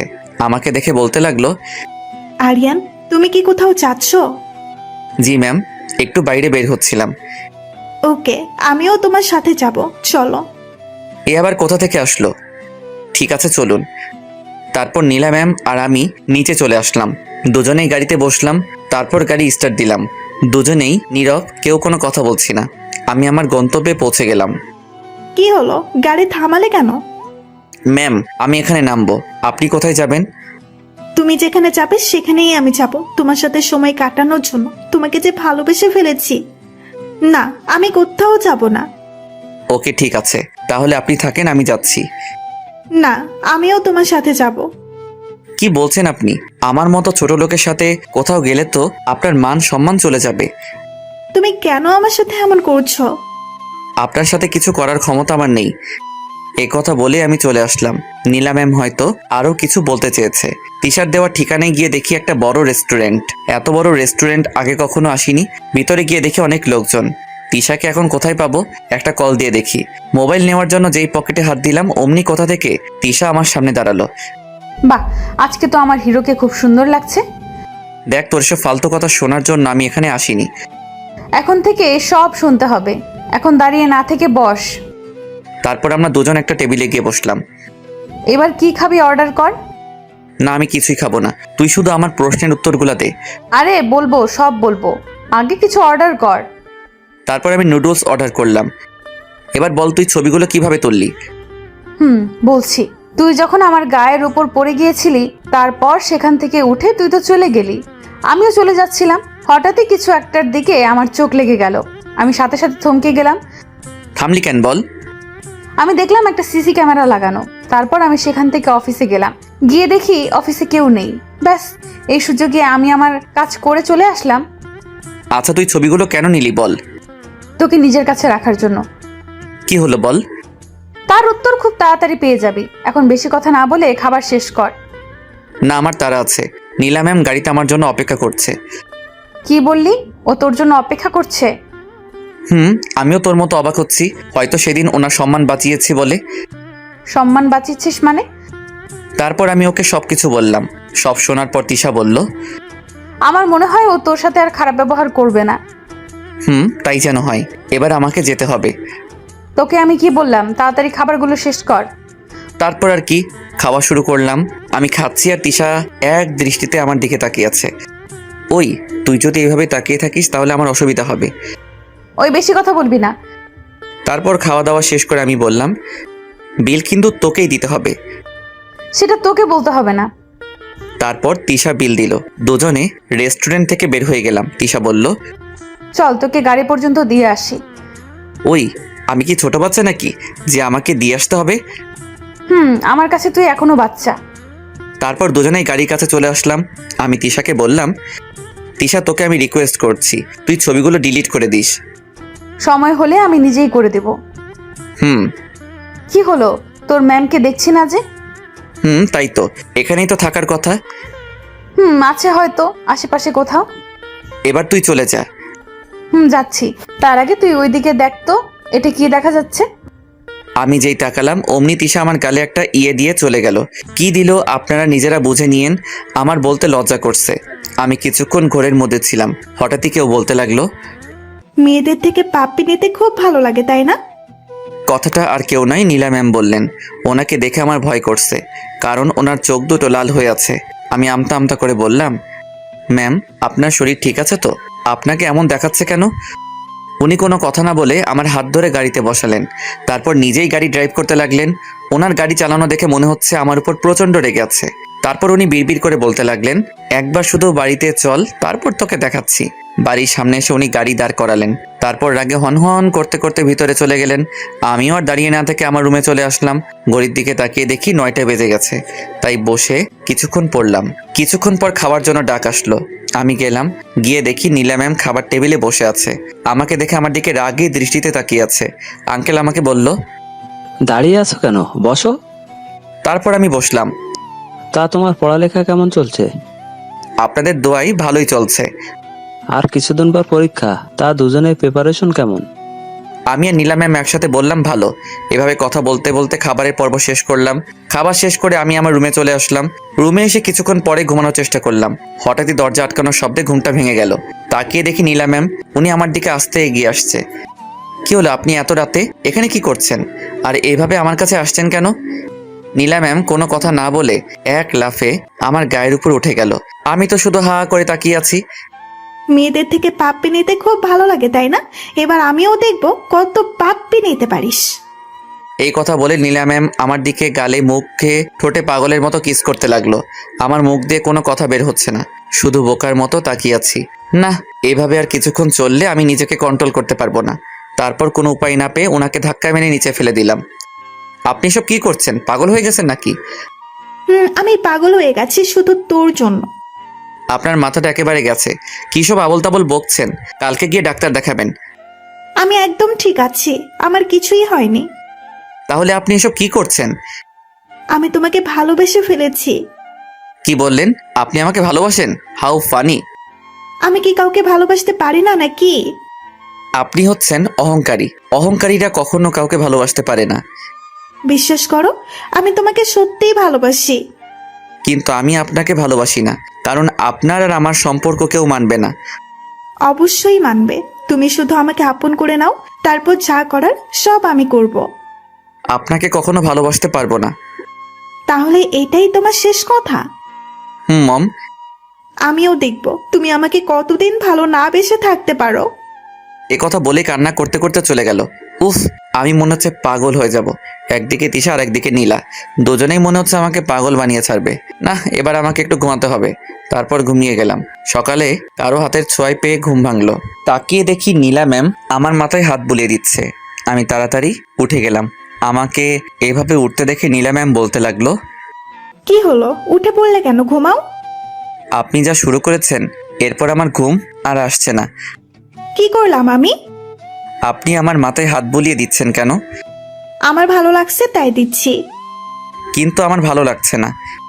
আচ্ছা, আমি যখন তোমার বউ হব তখন তো এইভাবে হাত বুলিয়ে দিতে পারবো। বউ মানে কার বউ? আর আপনাকে কে বিয়ে? কেউ না, শুধু তুমি করলেই হবে। আমি বিয়ে করব আপনাকে? হুম। কোনো দিনও না। আপনি আমাকে বিয়ে করার স্বপ্ন দেখতে পারেন, কিন্তু সেই স্বপ্ন কখনো পূরণ হবে না। কেন পূরণ হবে না? আমি কি দেখতে খারাপ নাকি? না, আপনি দেখতে খুব সুন্দর। আপনি আমার থেকে ভালো উচ্চ লেভেলের ছেলে পাবেন। আমার উচ্চ লেভেলের ছেলে চাই না, শুধু তোমাকেই চাই। এটা আপনার আবেগ, যা কিছুদিন পর চলে যাবে। আবেগ নয়, আমি সত্যি সত্যি তোমাকে ভালোবাসি, বিশ্বাস করো। তোমার জন্য আমি নিজেকে বদলে ফেলেছি। আপনার ভালোবাসা আপনার কাছে রাখুন। এই কথা বলে আমি ওয়াশরুমে চলে আসলাম। ভালো তো তোমাকে আমায় বাসতেই হবে, সেটা যে করেই হোক। ওয়াশরুম থেকে বের হয়ে দেখি নীলা ম্যাম নেই। যাক বাবা, ভালোই হলো। এই মেয়ের মাথায় হঠাৎ ভালোবাসার ভূতটা কোথা থেকে এলো? নিশ্চয়ই কোনো মতলব আছে। কিছুক্ষণ পরে নাস্তা করার জন্য নিচে গেলাম। আমি গিয়ে টেবিলে বসতে অবাক হয়ে গেলাম, কারণ আজকে নীলা ম্যাম নাস্তা সার্ভ করছেন। আঙ্কেল, ওনার কি হয়েছে? আমিও তো তাই ভাবছি, যে মেয়ে কোনোদিন নিজের হাতে এক গ্লাস পানি এনে খায়নি, সে খাবার সাফ করছে। আমাদের এসব কথা শুনে নীলা ম্যাম বলতে লাগলো, তোমরা কি শুরু করেছো বলো তো? কি শুরু করলাম? আর তোকে এসব কাজ করতে কে বলেছে? কেউ বলেনি, আমি নিজে থেকেই করছি। আর তাছাড়া বিয়ের পর তো আমাকে এসব করতেই হবে, তাই আগে থেকেই করছি। তোর যেখানে বিয়ে দিব সেখানে তোকে এসব কিছুই করতে হবে না, এক্কেবারে রাজরানীর মতো থাকবি। না, আমি রাজরানীর মতো থাকতে চাই না। আর আমি যাকে বিয়ে করব তার বাড়িতে আমাকে এসব কিছু করতে হবে। আমার মেয়ে মনে হয় কাউকে পছন্দ করছে। তা ছেলেটাকে? এখন না বাবা, সময় হলে সব জানতে পারবে। কথা না বলে নাস্তা করো। এদিকে নীলা ম্যামের কথা শুনে আমার অবস্থা খারাপ হয়ে গেল। না, এ বাড়িতে দেখছি বেশি দিন থাকা যাবে না। তারপর নাস্তা শেষ করে নিজের রুমে চলে আসলাম। আজকে কলেজ বন্ধ, তাই রুমে এসে ভাবতে লাগলাম কি করব। অনেকদিন হয়ে গেল ছাদে যাইনি। ছাদে গিয়ে এদিক ওদিক হাঁটতে লাগলাম। কিছুক্ষণ পরেই ফোনটা বেজে উঠলো। হাতে নিয়ে দেখি তিশা। এর আবার কি হলো? কোথাও শান্তিতে একটু থাকতেও পারবো না। উফ, একটা যেতে না যেতে আরেকটা। আমার মতো পিচ্চির পক্ষে কি এত চাপ নেওয়া সম্ভব?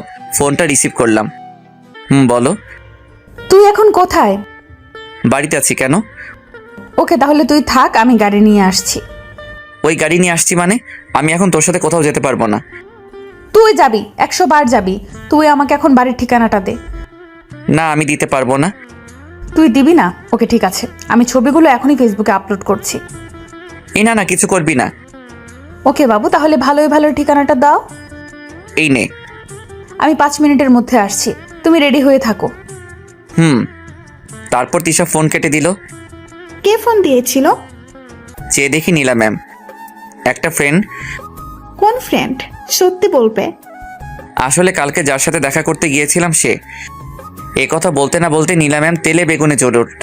তারপর বলতে লাগলো, কি তুই ওই কুত্তিটার সাথে দেখা করতে যাচ্ছিস? তুই যদি বাড়ির বাইরে একবার রেখেছিস তাহলে আমি তোর ঠ্যাং ভেঙে ফেলবো।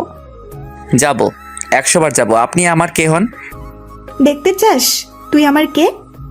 এ কথা বলেই নীলা ম্যাম আমার মাথার পিছনে হাত দিয়ে ওনার ঠোঁটের সাথে আমার ঠোঁট লাগিয়ে দিলেন। তারপর নীলা ম্যাম আমার ঠোঁটের উপরে অত্যাচার করতে লাগলো। এভাবে পুরো 5 মিনিট অত্যাচার করলো। তারপর ছেড়ে দিয়ে বলতে লাগলো, এবার নিশ্চয়ই বুঝে গেছো তুমি আমার কে হও, আর বাড়ির বাইরে বের হবার কথা যেন মাথায়ও না আসে। এ কথা বলেই নীলা ম্যাম চলে গেল। এদিকে আমি পড়লাম মাইন্ডকার চিপাই, একদিকে তিশা আর একদিকে নীলা। এসব ভাবতে ভাবতে আবার কল আসলো। আর কেউ নয়, তিশা কল দিল। রিসিভ করতে তিশা বলতে লাগলো, কিরে, কোথায় তুই? বাড়িতে। তুই কি চলে এসেছিস? আমি বাইরে দাঁড়িয়ে আছি, তুই তাড়াতাড়ি চলে আয়। কুর্তিটা তাহলে চলে এসেছে।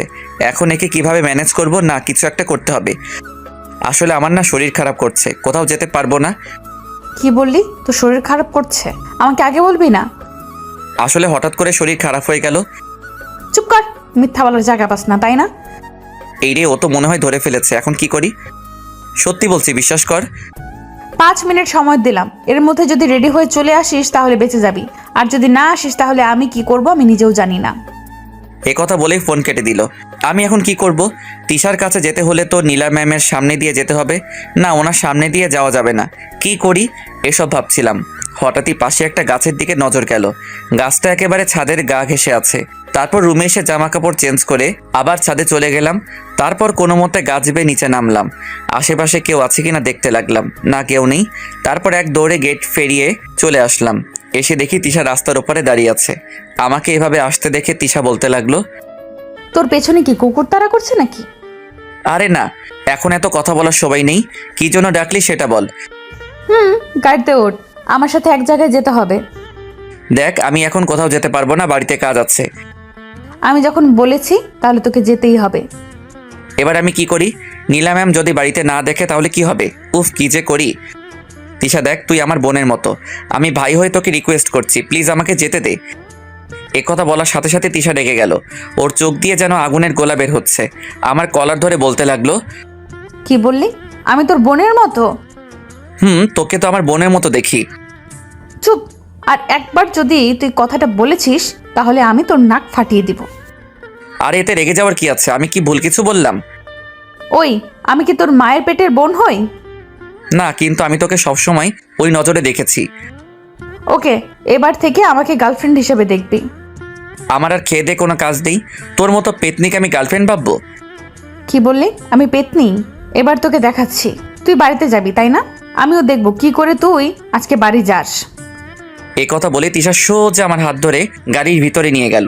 তারপর গাড়ি চালাতে লাগলো। এদিকে নীলা ম্যাম আমাকে বাড়িতে না দেখে কান্না শুরু করে দিলেন। মনে মনে বলতে লাগলো, না, আরিয়ান শুধু আমার, ওকে ছাড়া আমি বাঁচবো না। যে করেই হোক ওকে আমার পেতেই হবে। ওই দিশা মেয়েটার হাব ভাব দেখে মনে হচ্ছে ও আরিয়ানকে ভালোবাসে। না, এবার সবকিছু বাবাকে জানাতে হবে। এই কথা বলে ওর বাবার রুমে চলে গেল। বাবা, তোমার সাথে আমার কিছু কথা আছে। তোর আবার কি হলো? তোকে এমন দেখাচ্ছে কেন?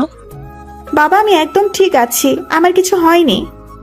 তোকে দেখে মনে হচ্ছে তুই কান্না করেছিস। করেছি। কি বললি? তুই কান্না করেছিস? কার এত বড় সাহস যে আমার মেয়েকে কাঁদিয়েছে? বাবা, আমি ওকে খুব ভালোবাসি, কিন্তু ও কিছুতেই বুঝতে চাইছে না। ওকে ছাড়া আমি বাঁচবো না। তুই কার কথা বলছিস? আর কাকে ছাড়া বাঁচবি না? বাবা, আমি আরিয়ানকে ভালোবাসি। ওকে যদি না পাই তাহলে আমি মরে যাব। কি বলছিস এসব? তুই আরিয়ানকে ভালোবাসিস? বাবা, বিশ্বাস করো, আমি ওকে সত্যিই ভালোবাসি। দেখ, ওর সাথে আমাদের যায় না। ও তোকে বিয়ের পর খাওয়াবে কি? কেন বাবা, আমাদের কি কম আছে নাকি? তাছাড়া ও তো লেখাপড়া করছে। তুমি ওকে আমাদের কোম্পানিতে একটা চাকরি দিলেই তো হয়। তা হয়, কিন্তু আমি জেনে শুনে কিভাবে? ঠিক আছে তাহলে থাকো, আমি চলে যাচ্ছি। চলে যাচ্ছিস মানে? আমি এই বাড়ি ছেড়ে চলে যাচ্ছি। কি বলছিস কি তুই? তোর মাথা ঠিক আছে? বাবা, আমি একদম ঠিক আছি। দেখ, পাগলামি করিস না, ও তোকে সুখে রাখতে পারবে না। আমি যাচ্ছি। এই কথা বলে নীলা ম্যাম কান্না করতে করতে চলে গেল। এদিকে আঙ্কেল ভাবতে লাগলো, নীলা যা বলেছে ভুল কিছু বলেনি। অনেক তো টাকার পেছনে দৌড়ালাম, এবার কি টাকার জন্য আমার মেয়ের সুখ নষ্ট করব নাকি? তাছাড়া আরিয়ানও তো ভালো ছেলে, আমি জানি ও আমার মেয়েকে সুখে রাখবে। না, আমার মেয়ে যখন ওকে ভালোবাসে তাহলে ওর সাথেই বিয়ে দিব। না, গিয়ে দেখি নীলা কি করছে। আঙ্কেল নীলা ম্যামের রুমের সামনে যেতেই নীলা ম্যাম হাতে লাগেজ নিয়ে ঘর থেকে বের হলেন। নীলা দাঁড়া বলছি, আমার কথাটা শোন। না, আমি তোমার কোনো কথা শুনবো না। আচ্ছা ঠিক আছে, তোর সাথে আরিয়ানের বিয়ে দেবো। এ কথা বলতে নীলা ম্যাম লাগেজটা ফেলে দিয়ে দৌড়ে এসে ওনার বাবাকে জড়িয়ে ধরলেন। তারপর বলতে লাগলেন, সত্যি তুমি ওর সাথে আমার বিয়ে দেবে? দিব। বাবা বলো না কবে বিয়ে দেবে? আগে ওর পড়ালেখা শেষ হোক তারপর। এখন দিলে কি হবে? এখন যদি তোদের বিয়ে দেই তাহলে দুজনের পড়ালেখা শেষ হয়ে যাবে, আর তার সাথে ভবিষ্যতও।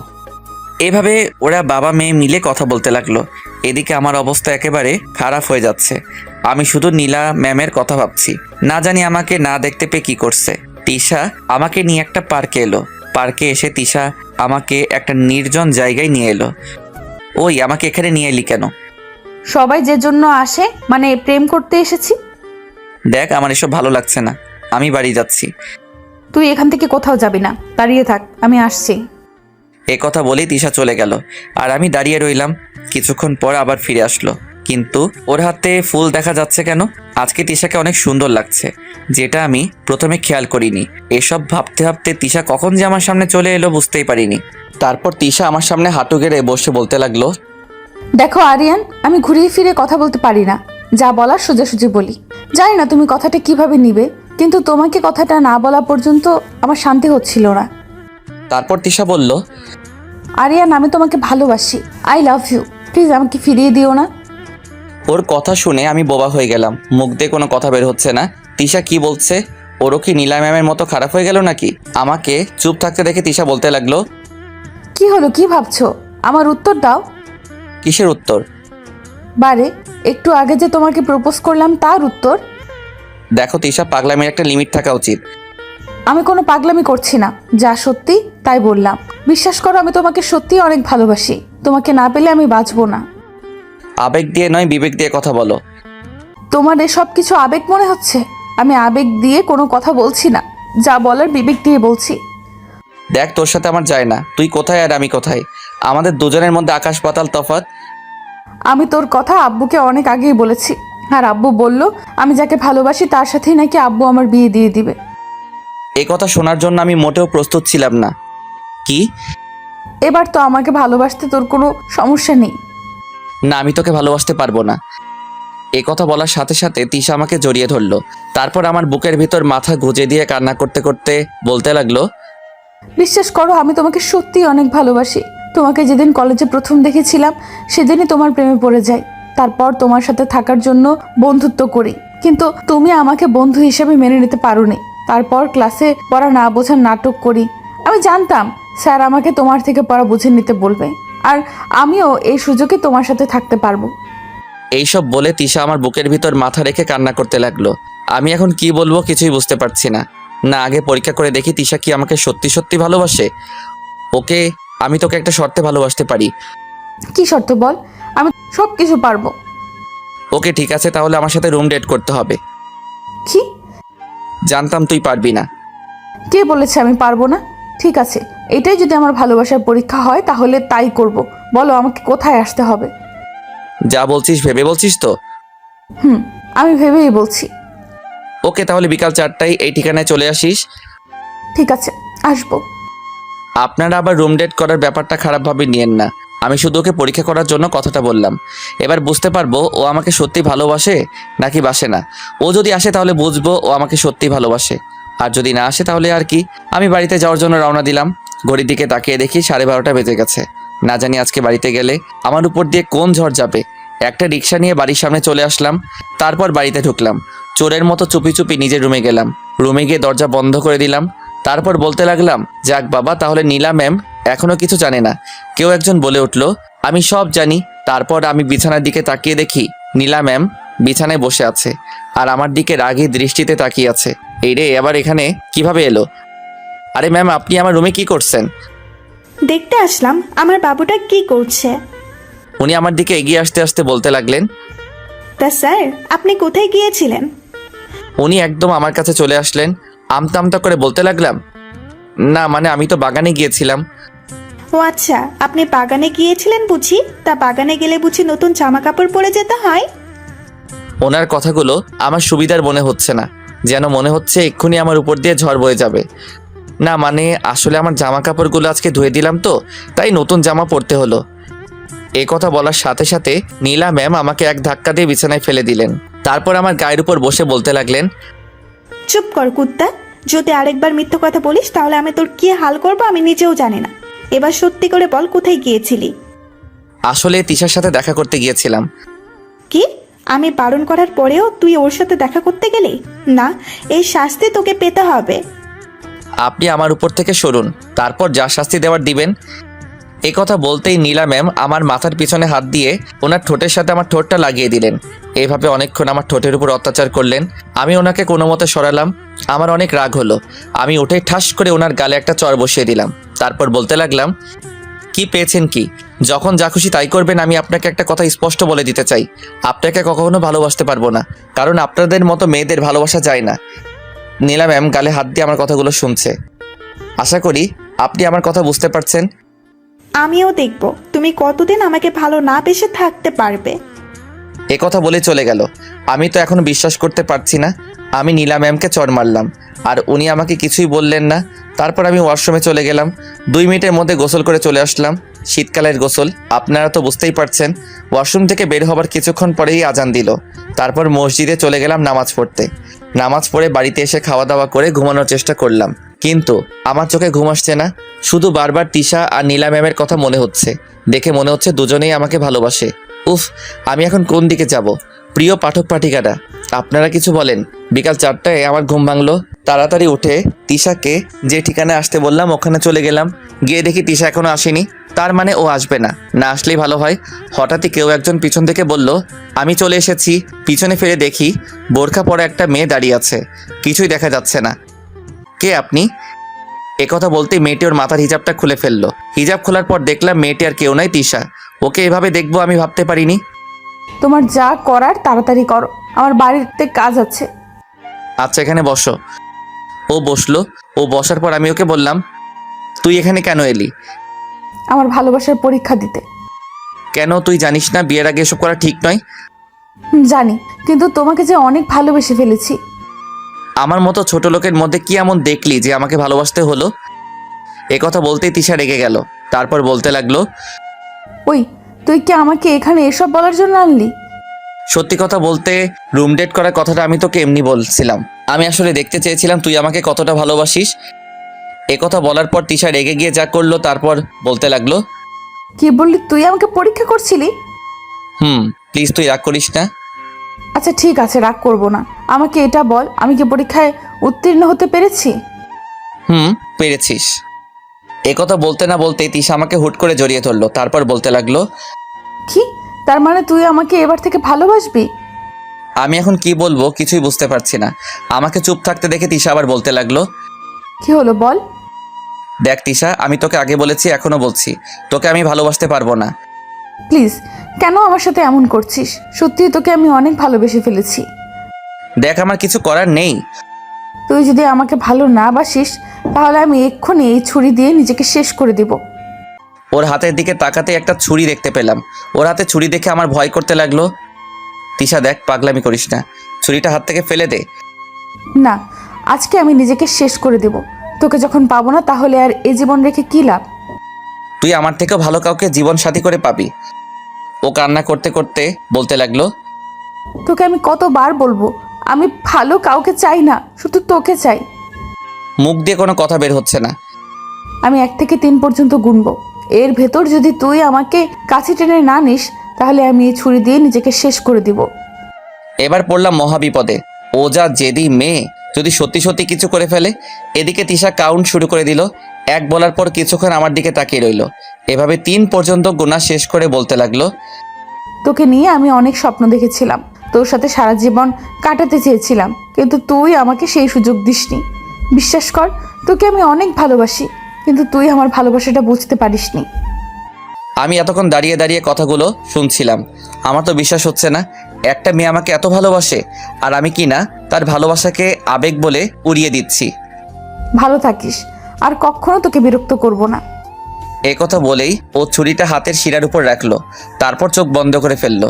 যেই শিরা কাটতে অমনি আমি দৌড়ে গিয়ে ওর হাত থেকে ছুরিটা ফেলে দিলাম। তারপর ওকে শক্ত করে বুকে জড়িয়ে ধরলাম। বুকের ভিতর জড়িয়ে ধরতেই ও একদম শান্ত হয়ে গেল। এভাবে কতক্ষণ ছিলাম জানি না।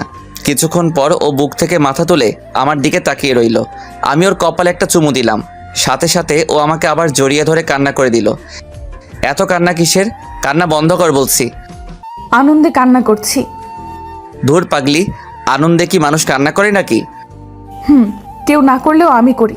আমাকে কথা দে, কখনো আমাকে ছেড়ে যাবি না। ওর ডান হাতটা শক্ত করে ধরে বললাম, যতদিন এ দেহে প্রাণ আছে ততদিন তোকে ছেড়ে কোথাও যাব না। মনে থাকে যেন। ওই, আমরা কি এখনো একে অপরকে তুই করে বলবো নাকি? আমরা একে অপরকে তুই করে বলবো। কি বলিস? আজ থেকে আমি ছাড়া যদি অন্য কোনো মেয়ের দিকে তাকিয়েছিস, তাহলে তোর অবস্থা খারাপ করে ফেলবো। নীলা ম্যামের দিকেও না। তুই যদি আরেকবার ওই মেয়ের নাম মুখে আনিস। আরে আমি তো তোকে রাগানোর জন্য বলছি। ওই মেয়ের থেকেই সবসময় দূরে দূরে থাকবি, ওর সাথে একদম কথা বলবি না। চাইলেও আর সেটা সম্ভব না। মানে বুঝলাম না। মানে নীলা ম্যাম আমাকে ভালোবাসে। একথা বলতেই তিশা আমাকে ওর গায়ের সমস্ত শক্তি দিয়ে জড়িয়ে ধরলো। ওরে জড়িয়ে ধরা বলে দিচ্ছে ও আমাকে হারানোর ভয় করছে। কি? কবে থেকে? এই তো কিছুদিন হবে। তারপর ও কান্না করে দিয়ে বলতে লাগলো, দেখ, আমি তোকে হারাতে পারবো না, তুই কালকেই ওই বাড়ি ছেড়ে দিবি। দিব, তবে এখন নয়, আগে পরীক্ষাটা দিয়ে নেই তারপর। তুই বাড়ি ছাড়ার কথা বলছিস কেন? আমার ভয় করছে, যদি নীলা তোকে আমার কাছ থেকে কেড়ে নেয়। আমি তোর আছি, তোরই থাকবো, কেউ আমাদের আলাদা করতে পারবে না। কিছুক্ষণ পর, তিশা এবার আমাকে ছাড়, যেতে হবে। ঠিক আছে, চল তোকে দিয়ে আসি। কিছুক্ষণ পর বাড়ির সামনে চলে আসলাম। গাড়ি থেকে যেই নামতে যাব অমনি তিশা আমাকে জড়িয়ে ধরে ওর ঠোঁটের সাথে আমার ঠোঁটটা মিশিয়ে দিল। কিছুক্ষণ পর ছেড়ে দিল। এটা কি হলো? কেন আদর দিলাম, ভালো লাগেনি বুঝি? আরেকটা দেই? না না, আর লাগবে না। একথা বলেই আমি গাড়ি থেকে নেমে গেলাম। তারপর ওকে বিদায় দিয়ে বাড়িতে ঢুকলাম। তারপর নিজের রুমে চলে গেলাম। কিছুক্ষণ পরেই মাগরিবের আজান দিয়ে দিল। মসজিদে চলে গেলাম। নামাজ পড়া শেষ করে বাড়ির দিকে আসতেই ফোনটা বেজে উঠলো। হাতে নিয়ে দেখি তিশা কল দিল। তারপর ওর সাথে কথা বলতে বলতে বাড়িতে চলে আসলাম। আঙ্কেল দেখি সোফায় বসে আছে। আমাকে দেখে বলল, আরিয়ান এদিকে আসো। আমি গেলাম। তা বাবা, তোমার লেখাপড়া কেমন চলছে? আপনাদের দয় ভালোই চলছে। এইভাবে আঙ্কেলের সাথে কিছুক্ষণ কথা বলে নিজের রুমে চলে আসলাম। ঘড়ির দিকে তাকিয়ে দেখি 7টা বেজে গেছে। তাই বই নিয়ে পড়তে বসলাম। পড়া আর হলো না, কারণ মোবাইলটা আমাকে ডাকতে লাগলো। পাগলিটা কল দিয়েছে। রিসিভ করে বলতে লাগলাম, ফোন দেওয়ার আর সময় পেলি না?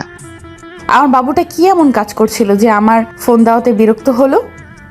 এখন পড়ালেখা ছাড়া আর কোনো কাজ আছে? আছে তো, আমার সাথে কথা বলা একটা কাজ। তোর মতো পেতনির সাথে কথা বলতে আমার বইয়েই গেছে। কি বললি তুই? আমি পেতনি? হুম। তোকে কিন্তু এই পেতনিকেই বিয়ে করতে হবে। আমার আর খেদে কাজ নেই, তোর মতো পেতনিকে আমি বিয়ে করব না। তুই করবি, 100 বার করবি। যা তো। তুই একটু রোমান্টিক না, শুকনো বড়ই একটা। কি বললি তুই? আমি রোমান্টিক না শুকনো বড়ই? কালকে কলেজে আসলে দেখতে পারবি আমি কি। আমিও দেখবো। তারপর ওর সাথে আর কিছুক্ষণ কথা বলে পড়ায় মনোযোগ দিলাম। কিছুক্ষণ পর আমার মনে হলো কেউ একজন পিছনে দাঁড়িয়ে আছে। উফ, এই মেয়েটা সবসময় পিছন থেকে কেন আসে? নীলা ম্যাম আমাকে বলতে লাগলো, এতক্ষণ কার সাথে কথা বললে? যদি বলি তিশার সাথে কথা বলছি তাহলে নিশ্চিত নীলা ম্যাম খারাপ কিছু করবে। কই, কারোর সাথে না, আমার এক ফ্রেন্ডের সাথে কথা বলছিলাম। আচ্ছা, তোমার মোবাইলটা দাও, আমিও দেখি কোন ফ্রেন্ড। এই রে, এবার তো মনে হয় সব কিছু জেনে যাবে। না, কিছু একটা করতে হবে। ও মাগো, কি ব্যথা করছে, মরে যাব মনে হয়। আমার এইভাবে কথা বলাতে নীলা ম্যাম অস্থির হয়ে গেলেন। তারপর আমার পাশে বসে বলতে লাগলেন, কি হয়েছে তোমার? এমন করছো কেন? আর বলবেন না, মাথাটা প্রচণ্ড ব্যথা করছে। আচ্ছা ঠিক আছে, তুমি বিছানায় শুয়ে পড়ো, আমি তোমার মাথা টিপে দিচ্ছি। যাক বাবা, বেঁচে গেলাম। আর একটু হলেই তো গেছিলাম। নীলা ম্যাম আমার মাথা টিপে দিতে লাগলেন।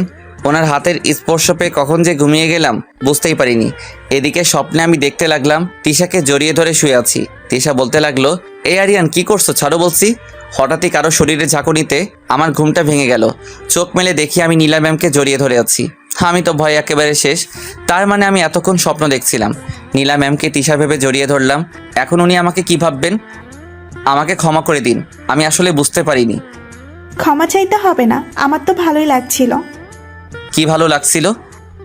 এই যে তুমি জড়িয়ে ধরে আছো। এ কথা বলার সাথে সাথে ওনাকে ছেড়ে দিলাম। দেখুন, আমি কিন্তু ইচ্ছে করে এসব করিনি। জানি তো। এখন আপনি যেতে পারেন। যাব। তার আগে আমাকে একটা ইয়ে দাও। ইয়ে দাও মানে ঠিক বুঝলাম না। আর আমি পাপ্পির কথা বলছি। কি? এ কথা বলার সাথে সাথে আমি এক লাফে বিছানা থেকে নেমে ওয়াশরুমে চলে গেলাম। যাক বাবা, বেঁচে গেলাম। কি ধকলটাই না গেল। এদিকে আমার এই অবস্থা দেখে নীলা ম্যাম হাসতে হাসতে চলে গেলেন। উনি চলে যাওয়ার পর ওয়াশরুম থেকে বের হয়ে চলে আসলাম। তারপর ঘড়ির দিকে তাকিয়ে দেখি 10টা বেজে গেছে। তারপর খাবার টেবিলে চলে গেলাম। নীলা ম্যাম দেখে আমার দিকে তাকিয়ে হাসছে। এইভাবেই খাবার শেষ করে রুমে চলে আসলাম। রুমে এসে আর কিছুক্ষণ পড়লাম, তারপর ঘুমিয়ে গেলাম। সকালে আজানের শব্দে ঘুমটা ভেঙে গেল। তারপর মসজিদে চলে গেলাম, নামাজ পড়ে আবার বাড়িতে চলে আসলাম। এইভাবেই কিছুদিন চলে গেল। এদিকে তিশা আর আমার প্রেম বেশ ভালোই চলছে। আর নীলা ম্যামের প্যারা তো আছেই। পরীক্ষার আর 1 মাস বাকি। একদিন আমি আর তিশা মিলে পার্কে বসে প্রেম করছিলাম। হঠাৎই তিশা আমাকে বলল, আচ্ছা নীলা কি এখনো তোমাকে ভালোবাসে? বাসে। উনি তো আর আমাদের সম্পর্কের কথা জানেন না। এবার জানানোর সময় হয়েছে। কি? না, ভুলেও নীলা ম্যামকে আমাদের সম্পর্কের কথা বলবি না। না, এবার আমাদের বলতেই হবে। এই কথা বলেই তিশা মোবাইলে কি যেন করতে লাগলো। তারপর বলল, কাজ হয়ে গেছে। কাজ হয়ে গেছে মানে? কি করেছিস? এই ছবিগুলো দেখতে পাচ্ছিস, এইগুলো আমি নীলার মোবাইলে পাঠিয়ে দিয়েছি। কি? তুই এটা কেন করলি বল? এটা দেখার পর নীলা তোর আর আমার ব্যাপারে সব জেনে যাবে, আর তোকে পাওয়ার কথা কখনো ভাববে না। এই কথা বলেই তিশা আমাকে শক্ত করে জড়িয়ে ধরলো। তারপর বলতে লাগলো, দেখ, তোকে আমি কখনোই হারাতে পারবো না। আমি বুঝতে পারছি ও এটা কেন করলো। তারপর আমিও ওকে শক্ত করে জড়িয়ে ধরে ওর কপালে একটা চুমু দিলাম। তারপর বলতে লাগলাম, আমি জানি তুই আমাকে হারানোর ভয় করছিস। পৃথিবীর কোনো শক্তি আমাদের দুজনকে আলাদা করতে পারবে না। তোকে ভয় পেতে হবে না, আমি তোর আছি, তোরই থাকবো। তাই যেন হয়। এবার আমাকে ছাড়, বাড়ি যেতে হবে। আজকে তোর জন্য ক্লাসও করতে পারলাম না। ওই আমার জন্য মানে? আমি কি তোকে এখানে আটকে রেখেছি নাকি? তুই আটকে রাখিসনি, তোর ভালোবাসা আমাকে এখানে আটকে রেখেছে। তারপর ওর সাথে আর কিছুক্ষণ সময় কাটিয়ে বাড়িতে চলে আসলাম। বাড়িতে এসে দরজার সামনে দাঁড়িয়ে আছি। না জানি ভিতরে গেলে আমার জন্য কোন বিপদ অপেক্ষা করছে। তারপর দরজা খুলে ভিতরে ঢুকে যা দেখলাম, বাড়িতে কেউ নেই। কি ব্যাপার, সবাই গেল কোথায়? তারপর আমার রুমে চলে আসলাম। মোবাইলটা বের করে যা দেখলাম, আঙ্কেল আমাকে 24টা মিস কল দিয়েছে। আমার ফোন সাইলেন্ট থাকায় ধরতে পারিনি। তারপর আমি কল ব্যাক করলাম, সাথে সাথে ফোন রিসিভ করলেন। তারপর আঙ্কেল রাগী কণ্ঠে বলতে লাগলেন, কোথায় আছো তুমি? এতগুলো ফোন দিলাম, রিসিভ করলে না কেন? না মানে ফোনটা সাইলেন্ট ছিল, তাই ধরতে পারিনি। আচ্ছা ঠিক আছে, তুমি তাড়াতাড়ি এই হাসপাতালে চলে আসো। হাসপাতালে কেন? কারো কিছু হয়েছে নাকি? আসলেই দেখতে পারবে। এই কথা বলেই ফোন কেটে দিলেন। আঙ্কেল হঠাৎ আমাকে হাসপাতালে যেতে বললেন কেন? আমার টেনশন হতে লাগলো। তারপর সোজা হাসপাতালে চলে গেলাম। গিয়ে আঙ্কেলকে ফোন দিলাম। তারপর আঙ্কেল কোথায় আছেন তা জেনে নিলাম। আঙ্কেলের কাছে চলে গেলাম। গিয়ে দেখি আঙ্কেল আন্টি কেবিনের বাইরে দাঁড়িয়ে আছে। আমি দৌড়ে ওদের কাছে গেলাম। আমি যেতেই আঙ্কেল আন্টি আমার দিকে কেমনভাবে তাকিয়ে আছে। আমি বললাম, আপনারা হাসপাতালে কি করছেন? আর নীলা ম্যাম তো মনে হয় কলেজে আছে। নীলা কোথায় আছে দেখতে চাও? এই কথা বলেই আঙ্কেল আমাকে কেবিনের সামনে নিয়ে গেলেন। তারপর কান্না কান্না ভাব নিয়ে বলতে লাগলেন, ওই যে দেখো নীলা। আমি ভিতরে তাকাতেই চোখ কপালে উঠে গেল। দেখলাম নীলা ম্যাম বেডে শুয়ে আছে আর ওনার হাতে ব্যান্ডেজ করা। আঙ্কেল, ওনার এই অবস্থা কিভাবে হলো? তোমার জন্য আজকে ওর এই অবস্থা। আমার জন্য মানে? কি বলছেন? আমি তো কিছুই বুঝতে পারছি না। আমি জানি নীলা তোমার সাথে শুরুতে অনেক বাজে বিহেভ করতো। অবশ্য তার জন্য দায়ী আমরাই, কারণ ও আমাদের একমাত্র সন্তান। তাই ও যখন যা চেয়েছে তাই এনে দিয়েছি, যার কারণে ওর মধ্যে অহংকার ঢুকে গিয়েছে। যেদিন তুমি ওর জীবন বাঁচিয়েছিলে সেদিন থেকে ও তোমাকে নিয়ে ভাবতে শুরু করে। তারপর একটা সময় ও তোমাকে সত্যি ভালোবেসে ফেলে। তোমাকে ভালোবাসার পর থেকে ও অনেক পাল্টে যায়। কিন্তু তুমি ওর ভালোবাসা উপেক্ষা না করে অন্য একজনকে ভালোবাসলে, সেটাও মেনে নিতে পারিনি। তাই ও সুইসাইড করার চেষ্টা করেছে। ওর মোবাইলে কিছু ছবি দেখতে পেয়েই আমি বুঝতে পারি কেন সুইসাইড করার চেষ্টা করলো। বিশ্বাস করো, আমার মেয়েটা তোমাকে সত্যি অনেক ভালোবাসে। তোমাকে না পেলেও বাঁচবে না। অবাক হয়ে ওনার কথা শুনছি। তোমার আর ওই মেয়েটার সম্পর্ক কতদিনের? আঙ্কেল 2 মাস হবে। হঠাৎই আঙ্কেল হাত জোর করে বলতে লাগলেন, আমি তোমার কাছে হাত জোর করে আমার মেয়ের জীবন ভিক্ষা চাইছি। আন্টিও কান্নাকাটি করতে লাগলেন। আরে আঙ্কেল কি করছেন? আপনারা আমার গুরুজন, প্লিজ এভাবে বলবেন না। এবার পড়লাম মহা বিপদে। এখন আমি কি করব? নীলা ম্যামকে তো আমি কখনোই মেনে নিতে পারবো না। আমার মেয়ের জীবন কিন্তু তোমার হাতে। দেখুন আঙ্কেল, আমি তিশাকে ছাড়া আমার জীবনে আর কাউকে গ্রহণ করতে পারবো না। তোমার যত টাকা লাগবে আমায় বলো, সব আমি দিব। আঙ্কেল, আপনি এসব কি বলছেন? টাকার থেকেও ভালোবাসা আমার কাছে অনেক দামি, তাই এসব বলবেন না। তাহলে এখন আমি কি করব তুমিই বলো। আচ্ছা ঠিক আছে, আমাকে ভাবার জন্য কিছু সময় দেন। এ কথা বলেই হাসপাতাল থেকে বের হয়ে চলে আসলাম। বাইরে এসে ভাবতে লাগলাম, এখন আমি কি করব? উফ, মাথায় কিছু আসছে না। কিছুদিন পরে পরীক্ষা, তার মধ্যে আবার এই ঝামেলা। না, তিশাকে ব্যাপারটা জানাতে হবে। তারপর তিশাকে কল দিলাম, ওকে একটা রেস্টুরেন্টে ঠিকানা দিলাম, সেখানে আসতে বললাম। কিছুক্ষণ পরেই ও চলে আসলো। এসেই আমাকে বলতে লাগলো, কি জনাব, এত জরুরি ডাকার কারণ কি? ও তুই এসেছিস, এখানে বসে পড়। বসলাম। তা তোকে এত চিন্তিত দেখাচ্ছে কেন? একটা সমস্যা হয়ে গেছে। কি সমস্যা বল, আমি সব সমাধান করে দেব। আচ্ছা তোকে একটা কথা বলি, আমি যদি এখন তোকে রেখে অন্য কাউকে বিয়ে করি তাহলে তুই কি করবি?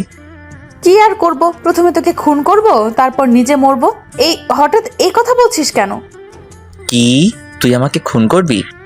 তুই শুধু আমাকে ছাড়া যেন অন্য কাউকে বিয়ে করার কথা স্বপ্নেও না ভাবিস। আমাকে এত ভালোবাসিস? কেন, তোর কি সন্দেহ আছে নাকি? আমি জানি তুই আমাকে অনেক ভালোবাসিস। তাহলে হঠাৎ এসব কথা বলছিস কেন? এগুলো কি তোর জরুরি কথা? আরে না, আমি ডেকেছি অন্য কারণে। কি কারণে ডেকেছিস সেটা বল। তারপর ওকে নীলা ম্যামের ব্যাপারে সব বললাম। সব শোনার পরও বলল, তুই এখনই আমার সাথে চল। তোর সাথে যাব মানে? কথা না বলে আমার সাথে চল। এই কথা বলে তিশা আমার হাত ধরে টেনে নিয়ে চলল। তারপর গাড়ির ভিতরে বসালো। ও গাড়িতে বসে গাড়ি স্টার্ট দিল। কি হলো, আমাকে কোথায় নিয়ে যাচ্ছিস? চুপ থাক, কোনো কথা বলবি না। তারপর আমি চুপ হয়ে গেলাম। কিছুক্ষণ চুপ থাকার পর ও নীরবতা ভেঙে বলল, আমাকে বিয়ে করবি? হঠাৎ এই কথা বলছিস কেন? যা বললাম তার উত্তর দে। করব, কোনো সন্দেহ আছে? এখন করতে পারবি? কি বলছিস কি তুই? তোর মাথা ঠিক আছে? আমি একদম ঠিক আছি। প্লিজ আমাকে এখন বিয়ে কর। আমি বুঝেছি ও কেন বিয়ের কথা বলছে। ওর মনে এখন আমাকে হারানোর ভয় আরো বেশি হচ্ছে। আমি ওকে গাড়ি থামাতে বললাম। তারপর ও রাস্তার একপাশে গাড়ি দাঁড় করালে আমি ওকে এক টান দিয়ে আমার কাছে নিয়ে আসলাম। তারপর ওকে শক্ত করে বুকের ভিতর জড়িয়ে নিলাম। ও আমাকে জড়িয়ে ধরলো। আমি বুঝতে পারছি তুই কেন বিয়ের কথা বলছিস। বুঝতেই যখন পারছিস তাহলে জিজ্ঞেস করছিস কেন? দেখ, আমি এখনো বিয়ের জন্য তৈরি হইনি। আমি এত কথা শুনতে চাই না। আমি যখন বলেছি এখন বিয়ে করতে হবে মানে করতে হবে। দেখ, পাগলামি করিস না। এখন যদি তোকে আমি বিয়ে করি তাহলে বিয়ের পর খাওয়াবো কি? সেটা নিয়ে তোকে ভাবতে হবে না। এখন বেশি কথা না বলে চল। তারপর ও আবার গাড়ি স্টার্ট দিল। সোজা কাজী অফিসের সামনে এসে গাড়ি দাঁড় করালো। তারপর আমাকে হাত ধরে গাড়ি থেকে নামালো। এত জোরে হাত ধরেছে যেন আমি ওকে রেখে পালিয়ে যাব। আমাকে নিয়ে কাজী অফিসের ভিতরে গেল। তারপর ও মোবাইল বের করে ওর কিছু ফ্রেন্ডসকে কল দিয়ে এখানে আসতে বলল। কিছুক্ষণ পর সবাই চলে আসলো, সবগুলো মেয়ে ফ্রেন্ড। ওরা এসে বলতে লাগলো, আরে দিশা, তুই কি এই পিচ্চিটাকে বিয়ে করবি? ও হচ্ছে তোদের দুলাভাই। বাহ, আমাদের দুলাভাই দেখতে খুব সুন্দর, অনেক কিউট। ওই পিচ্ছি, তুমি আগে কোথায় ছিলে? যদি জানতাম তোমাকে নিয়ে পালিয়ে যেতাম। কি? ওই তোরা কি শুরু করলি বলতো? কই, আমরা আবার কি করলাম?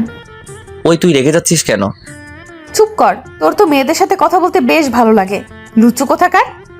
দেখলেন তো, আমি কি এখনো কোনো মেয়ের সাথে কথা বলেছি? তার আগে আমাকে লুচু বানিয়ে দিল। তারপর আর কি, আমার আর তিশার বিয়ে হয়ে গেল। তারপর ওনার বান্ধবীদের বিদায় দিলেন। আমি বললাম, ম্যাডাম বিয়ে তো করলেন, এরপর কি করব সেটা বলেন। এখন আমাকে নিয়ে হাসপাতালে চল, নীলার সাথে দেখা করব। যখন উনি জানতে পারবেন আমরা বিয়ে করেছি তখন কি হবে? কিছুই হবে না, আমি আছি না, সামলে নেব। তুই আছিস, সেটাই তো বড় চিন্তার বিষয়। কি বললি তুই? আমি ওর দিকে এক দৃষ্টিতে তাকিয়ে আছি, কারণ রাগলে ওর সৌন্দর্য আরো কয়েক গুণ বৃদ্ধি পায়। গাল দুটো লাল হয়ে যায়, যেন আমার সামনে কোনো এক রাগী পরী দাঁড়িয়ে আছে। যা সত্যি তাই বললাম। ও দৌড়ে এসে আমাকে কিল ঘুষি যা পারছে তাই পারছে না, ওকে থামাতে হবে। কোনো উপায় না পেয়ে ওকে শক্ত করে বুকের ভিতর জড়িয়ে ধরলাম। সাথে সাথে ও একদম শান্ত হয়ে গেল। আমি ওর কানের কাছে মুখ নিয়ে গিয়ে বললাম, কি ম্যাডাম, এত রাগ কোথা থেকে আসে? কি হলো বলো? জানি না। আমি বলি, রাগ আসে আপনার এই গোবরে ভরা মাথা থেকে? এই কথা বলতেই ও আমার বুক থেকে মাথাটা তুলল। ওর রাগ দেখে আমি এক দৌড়ে বাইরে চলে আসলাম। বাইরে এসে গাড়ির কাছে দাঁড়িয়ে থাকলাম। কিছুক্ষণ পরেই ও আসলো, এখনো রেগে আছে। কাছে এসে আমার চুলগুলো ধরে টানতে লাগলো, তারপর বলতে লাগলো, কি বললি তুই? আমার মাথায় গোবরে ভর্তি? সত্যি কথা বললে সবার গায়ে লাগে। চুপ কর। কি শয়তান মেয়ে রে বাবা, নিজের স্বামীর সাথে কেউ এভাবে কথা বলে? কেউ না বললেও আমি বলবো। এখন কথা না বাড়িয়ে চল নীলা ম্যামকে দেখে আসি। তারপর দুজনেই হাসপাতালে চলে গেলাম। আমি শুধু ভাবছি, যদি নীলা ম্যাম জানতে পারে আমরা দুজন বিয়ে করেছি, তখন উনি কি করবেন। হাসপাতালে এসে দুজন একসাথে নীলা ম্যামের কেবিনে গেলাম। দেখলাম নীলা ম্যাম আমাদের দুজনকে একসাথে দেখে রাগী দৃষ্টিতে তাকিয়ে আছে। তারপর উনি তিশার দিকে তাকিয়ে বললেন, ওই মেয়ে, তুই এখানে কি করছিস? তোমাকে দেখতে আসছি। আমি বেঁচে আছি না মরে আছি সেটা দেখতে এসেছিস? তুমি কি বলছো এসব? তুই কি ভেবেছিস আমার থেকে ওকে কেড়ে নিয়ে তুই ভালো থাকবি? ম্যাম আপনি এসব কি বলছেন? আমি ওকে ভালোবাসি, তাই আপন করে নিয়েছি। এখানে কেড়ে নেওয়ার কথা এলো কেন? আমিও তোমাকে সত্যিকারের ভালোবাসি, প্লিজ আমাকে আপন করে নাও। একথা বলেই নীলা ম্যাম আমাকে জড়িয়ে ধরলেন। আমাকে জড়িয়ে ধরাতে তিশা তেলে বেগুনে জ্বলে উঠল। এক ধাক্কায় নীলা ম্যামকে আমার থেকে সরিয়ে দিলেন। তারপর বলতে লাগলেন, তোমার সাহস কি করে হয় আমার স্বামীকে জড়িয়ে ধরার? একথা বলার পর দেখি আঙ্কেল আন্টি সবাই হা করে তাকিয়ে আছে। স্বামী মানে? কার স্বামী? আমরা দুজনে বিয়ে করছি। ও যা বলছে তা কি সত্যি? সত্যি। না, এ হতে পারে না। তুমি শুধু আমার, তোমাকে ছাড়া আমি বাঁচবো না। দেখুন, কারো জন্য কারো জীবন থেমে থাকে না, এটাই হয়তো নিয়তি ছিল। হয়তো আপনি আমার থেকেও ভালো কাউকে আপনার জীবন সঙ্গী হিসেবে পাবেন। নীলা ম্যাম শুধু কান্না করছে। এখানে তোমার কোনো দোষ নেই, তুমি একদম সঠিক সিদ্ধান্ত নিয়েছো। বাবা, এখন আমার কি হবে? তোকে আমি বলেছিলাম ওর জন্য তোকে একদিন কান্না করতে হবে, আজ সেই দিন এলো। আঙ্কেল, এবার আমাদেরকে যেতে হবে। তোমরা এখন কোথায় যাবে? আমি এখন বিবাহিত, এখন তো আর আপনার বাড়িতে থাকা যায় না। কেন থাকা যাবে না? আমি কি তোমাদের তাড়িয়ে দিচ্ছি নাকি? না আঙ্কেল, আমি তা বলছি না।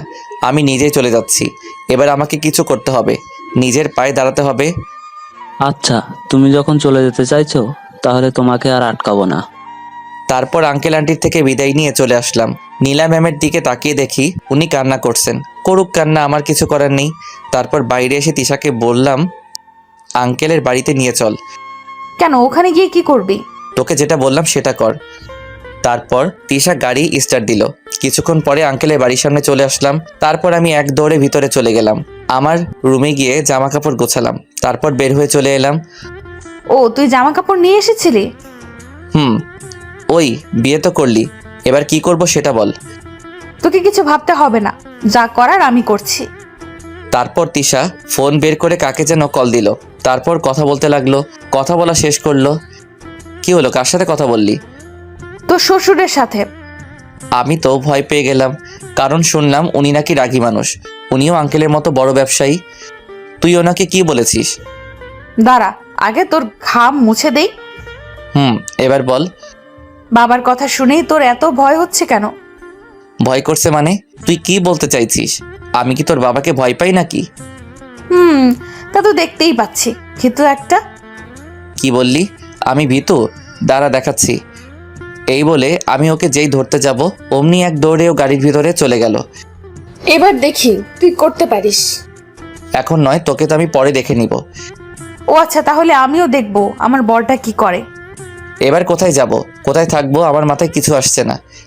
গাড়িতে উঠে বস। কেন, সারা জীবন কি গাড়িতে থাকবো নাকি? তুই উঠে বস, আমি সব বলছি। তারপর আমি গাড়িতে উঠলাম। আমাদের বিয়ের কথা বাবাকে বলেছি। কি? বাবা আমাদের মেনে নিয়েছে। এত তাড়াতাড়ি মেনে নিল? অবাক হওয়ার কিছু নেই, বাবা আমার সুখের জন্য সব করতে পারে। তোর বাবা নিশ্চয়ই পাগল। কি বললি? বাবা পাগল? দেখ, রাগিস না। তুই দেখ, আমার মতো একটা ছেলে যার বাড়ি নেই গাড়ি নেই, এরকম একটা ছেলের বিয়ে হবার পরেও তোর বাবা কোনো রিয়াক্ট করলো না। এর মানে তোর বাবা মানে আমার শ্বশুর মশাই পাগল। দেখ, তোর হয়তো বাবাকে পাগল মনে হতে পারে, মা মারা যাওয়ার পর থেকেই। কি বললি? তোর মা মারা গেছে? কিন্তু তুই তো বলেছিলি বেঁচে আছে। বলেছিলাম, কারণ বাবা দ্বিতীয় বিয়ে করেছিল। আমার সৎমা আছে, যদিও ওনাকে কখনো নিজের মা বলে মানতে পারিনি। একটা কথা আছে জানিস, পর কখনো আপন হয় না। বুঝলাম। এখন আমরা কোথায় যাচ্ছি? এইখানে বাবা আমার জন্য একটা ফ্ল্যাট কিনেছিল, সেখানেই যাচ্ছি। এবার থেকে আমরা ওখানেই থাকবো। না দেখ, আমি থাকতে পারবো না।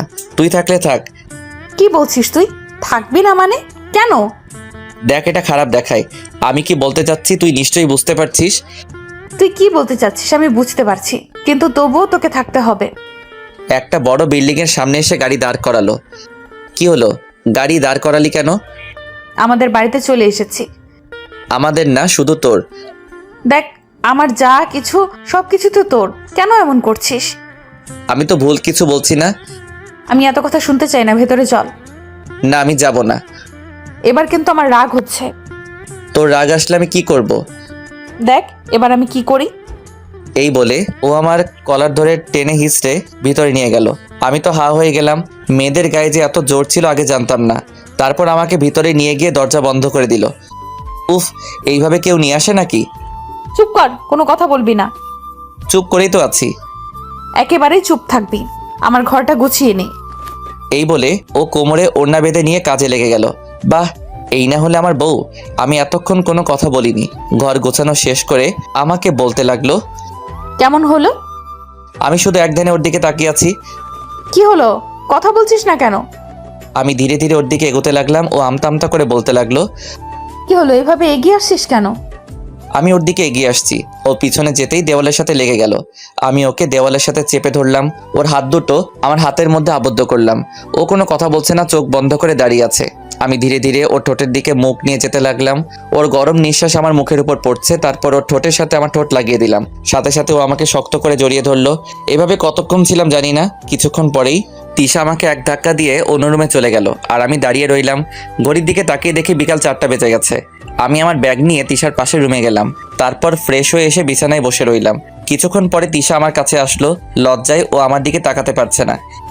এই নাও, তোমার জন্য চা নিয়ে আসলাম। কি ব্যাপার, আমাকে তুমি করে বলছিস কেন? আমি কি আমার স্বামীকে তুমি করে বলতে পারি না?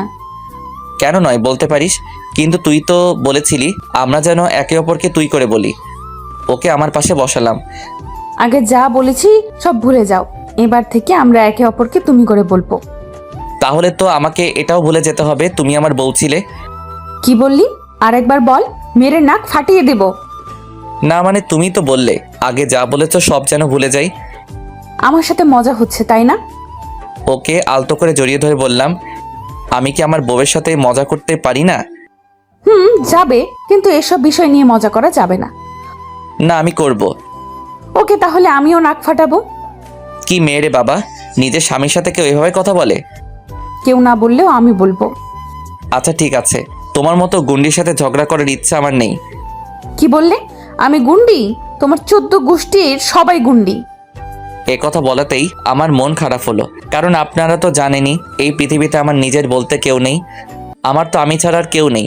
আমি তো ছোট থেকেই একা বড় হয়েছি। আমার আবার 14 গোষ্ঠী কোথা থেকে আসবে? তিশা বুঝতে পারলো আমার মন খারাপ হয়ে গেছে। ও আমাকে শক্ত করে জড়িয়ে ধরে বলল, কে বলেছে তোমার কেউ নেই? আমি আছি।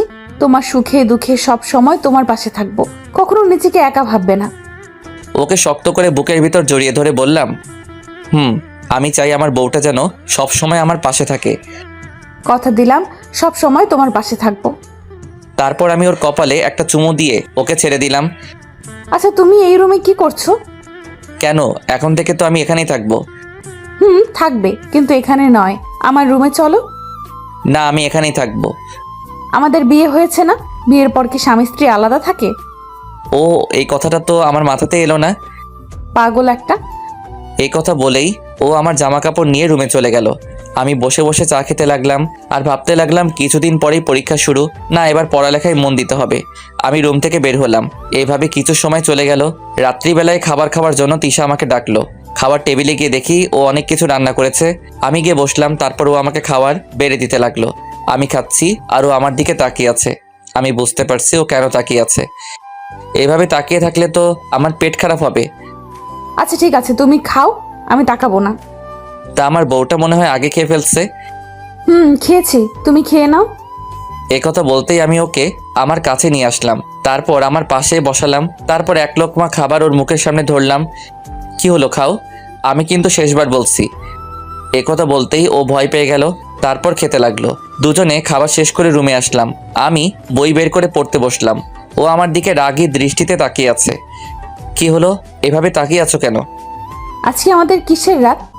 কিসের কথা বলছিস? মনে করে বল, না হলে তোর কপালে দুঃখ আছে।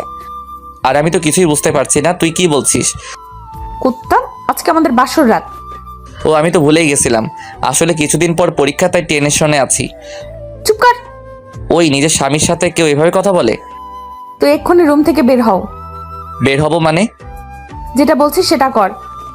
না, এখন ওর সামনে আর থাকা যাবে না। তারপর বের হওয়ার সময়ও বলল, ঠিক 10 মিনিট পর ভেতরে আসবে। যথা আজ্ঞা মহারানী। এই কথা বলে বের হয়ে চলে আসলাম। বাইরে এসে দাঁড়িয়ে আছি। কিছুদিন পর পরীক্ষা, কোথায় পড়ালেখা তা না, বাসর করার কথা বলছে। হাতের ঘড়িটার দিকে তাকিয়ে দেখি 10 মিনিট হয়ে গেছে। তারপর আমি ভিতরে গেলাম। বিছানার দিকে তাকিয়ে দেখি কেউ একজন লাল শাড়ি পরে বিছানায় বসে আছে। সেটা আর কেউ নয়, তিশা। তারপর ও উঠে আমার দিকে এগিয়ে আসতে লাগলো। আমার কাছে এসে আমাকে সালাম করলো। তারপর আমি ওকে টেনে তুললাম। ও মাথা নিচু করে দাঁড়িয়ে আছে। আমি ওর থুতনিটা ধরে ওর মুখটা উপরের দিকে তুললাম। দেখলাম লজ্জামাখা দৃষ্টিতে আমার দিকে তাকিয়ে আছে। তারপর আমি ওকে শক্ত করে বুকের ভিতর জড়িয়ে ধরলাম। ও আমাকে জড়িয়ে ধরলো। তারপর বলতে লাগলো, এই আমাকে কোলে নাও। এখন কোলে উঠে কি করবে? যেটা বললাম সেটা করো না। না বা আমি এই আটার বস্তা করে নিতে পারবো না। কি বললে? আমি আটার বস্তা? আচ্ছা ঠিক আছে, নিতে হবে না।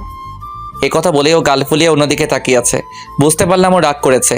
তারপর আমি ওকে কোলে নিলাম। ওর মুখে হাসি ফুটে উঠেছে। এবার বলুন কি করতে হবে? আমাকে নিয়ে ছাদে চলো। যথা আজ্ঞা মহারানী। তারপর ওকে কোলে নিয়ে ছাদে আসলাম। এসে ওকে দোলনায় বসিয়ে দিলাম। আমি ওর কোলে মাথা রেখে শুয়ে পড়লাম। আজকে দেখো কি সুন্দর চাঁদ উঠেছে। কিন্তু আমি দেখব না। কি বলো? এত সুন্দর চাঁদ আর তুমি দেখবে না? কারণ আমার পাশে তার থেকেও সুন্দর একটা চাঁদ আছে। ইস, তুমিও না, কি যে বলো। এইভাবে কথা বলতে বলতে দুজন কিছুক্ষণ চন্দ্রবিলাস করলাম। তিশা বলল, চলো এবার রুমে যাই। ওকে মহারানী চলেন। তারপর ওকে আবার কোলে নিয়ে রুমে আসলাম। এসে ওকে বিছানায় বসিয়ে দিলাম। আজকে কিন্তু আমাকে অনেক আদর করতে হবে। আমি এখন কিছু করতে পারবো না। কথা বলে যেই চলে আসবো অমনি তিশা আমাকে এক টান দিয়ে ওর গায়ের উপর ফেলে দিল। তারপর ও যা চাইলো তাই হইল। শয়তান মাইয়া আমার ইজ্জত লুটে নিল। 5 বছর পর আজ আমি প্রতিষ্ঠিত। আমার গাড়ি আছে, বাড়ি আছে। আমি একজন ইঞ্জিনিয়ার। যদিও এসব কিছুর পিছনে সবচেয়ে বড় অবদান হলো তিশার। ওর সাপোর্ট না পেলে হয়তো আমি এত দূর আসতে পারতাম না। বাড়ির ছাদে দাঁড়িয়ে এসব কথা ভাবছি। হঠাৎই কারো হাতের ছোঁয়া পেলাম। আর কেউ নয়, আমার সহধর্মিণী তিশা। এই কি, তুমি এই সময় এখানে কি করছো? ভালো লাগছে না, তাই ছাদে আসলাম। কি বলছো? তোমার শরীর ঠিক আছে তো? ঠিক আছে। আচ্ছা, অবনী কোথায়? ও ঘুমাচ্ছে। এখন আপনাদের অবনীর পরিচয় দিই। অবনী হচ্ছে আমার আর তিশার মেয়ে। একেবারে দুষ্টু। সারাদিন শুধু আমার পিছনে পড়ে থাকে। বলতে গেলে ওদের দুজনকে নিয়ে আমার পৃথিবী। কি হলো, কিছু বলবে? বাবা ফোন করেছিল, আমাদের যেতে বলল। তোমরা গেলে যাও, আমি কোথাও যেতে পারবো না। না, তোমাকে যেতে হবেই, তুমি না গেলে আমরাও যাব না। ঠিক আছে, তাহলে যেও না। আমি যদি একবার অবনীকে কথাটা বলি তাহলে কি হবে বুঝতে পারছো? আমাকে বলতে হবে না, আমি সব শুনেছি। কথাটা আর কেউ নয়, আমার পিচ্চি পরিটা বলেছে। আমি ওকে কোলে নিয়ে বললাম, মামনি তুমি কি শুনেছো? আমি শুনেছি তুমি মায়ের সাথে ঝগড়া করেছিলে। আমরা তো এমনি কথা বলছিলাম। সত্যি বলছো তো? আমি কি আমার প্রিন্সেসের সাথে মিথ্যা কথা বলতে পারি? একদম না। বাবা মেয়ের মধ্যে তো দেখছি বেশ ভাব জমেছে। দেখেছো মামনি, তোমার এমন হিংসা হচ্ছে। হিংসটে কোথাকার। কি বললে? আমি হিংসুটে? দাঁড়াও দেখাচ্ছি। বাবা তুমি পালাও, না হলে মা তোমাকে আস্ত রাখবে না। মেয়ের কথা শুনে দৌড়াতে লাগলাম। তিশা আমাকে তাড়া করছে। আল্লাহ জানে আজকে আমাকে কত কিলোমিটার দৌড়াতে হবে। এইভাবে খুনসুটি নিয়ে আমাদের সংসার চলছে। দোয়া করবেন আমরা যাতে সবসময় এভাবে হাসি খুশি থাকি।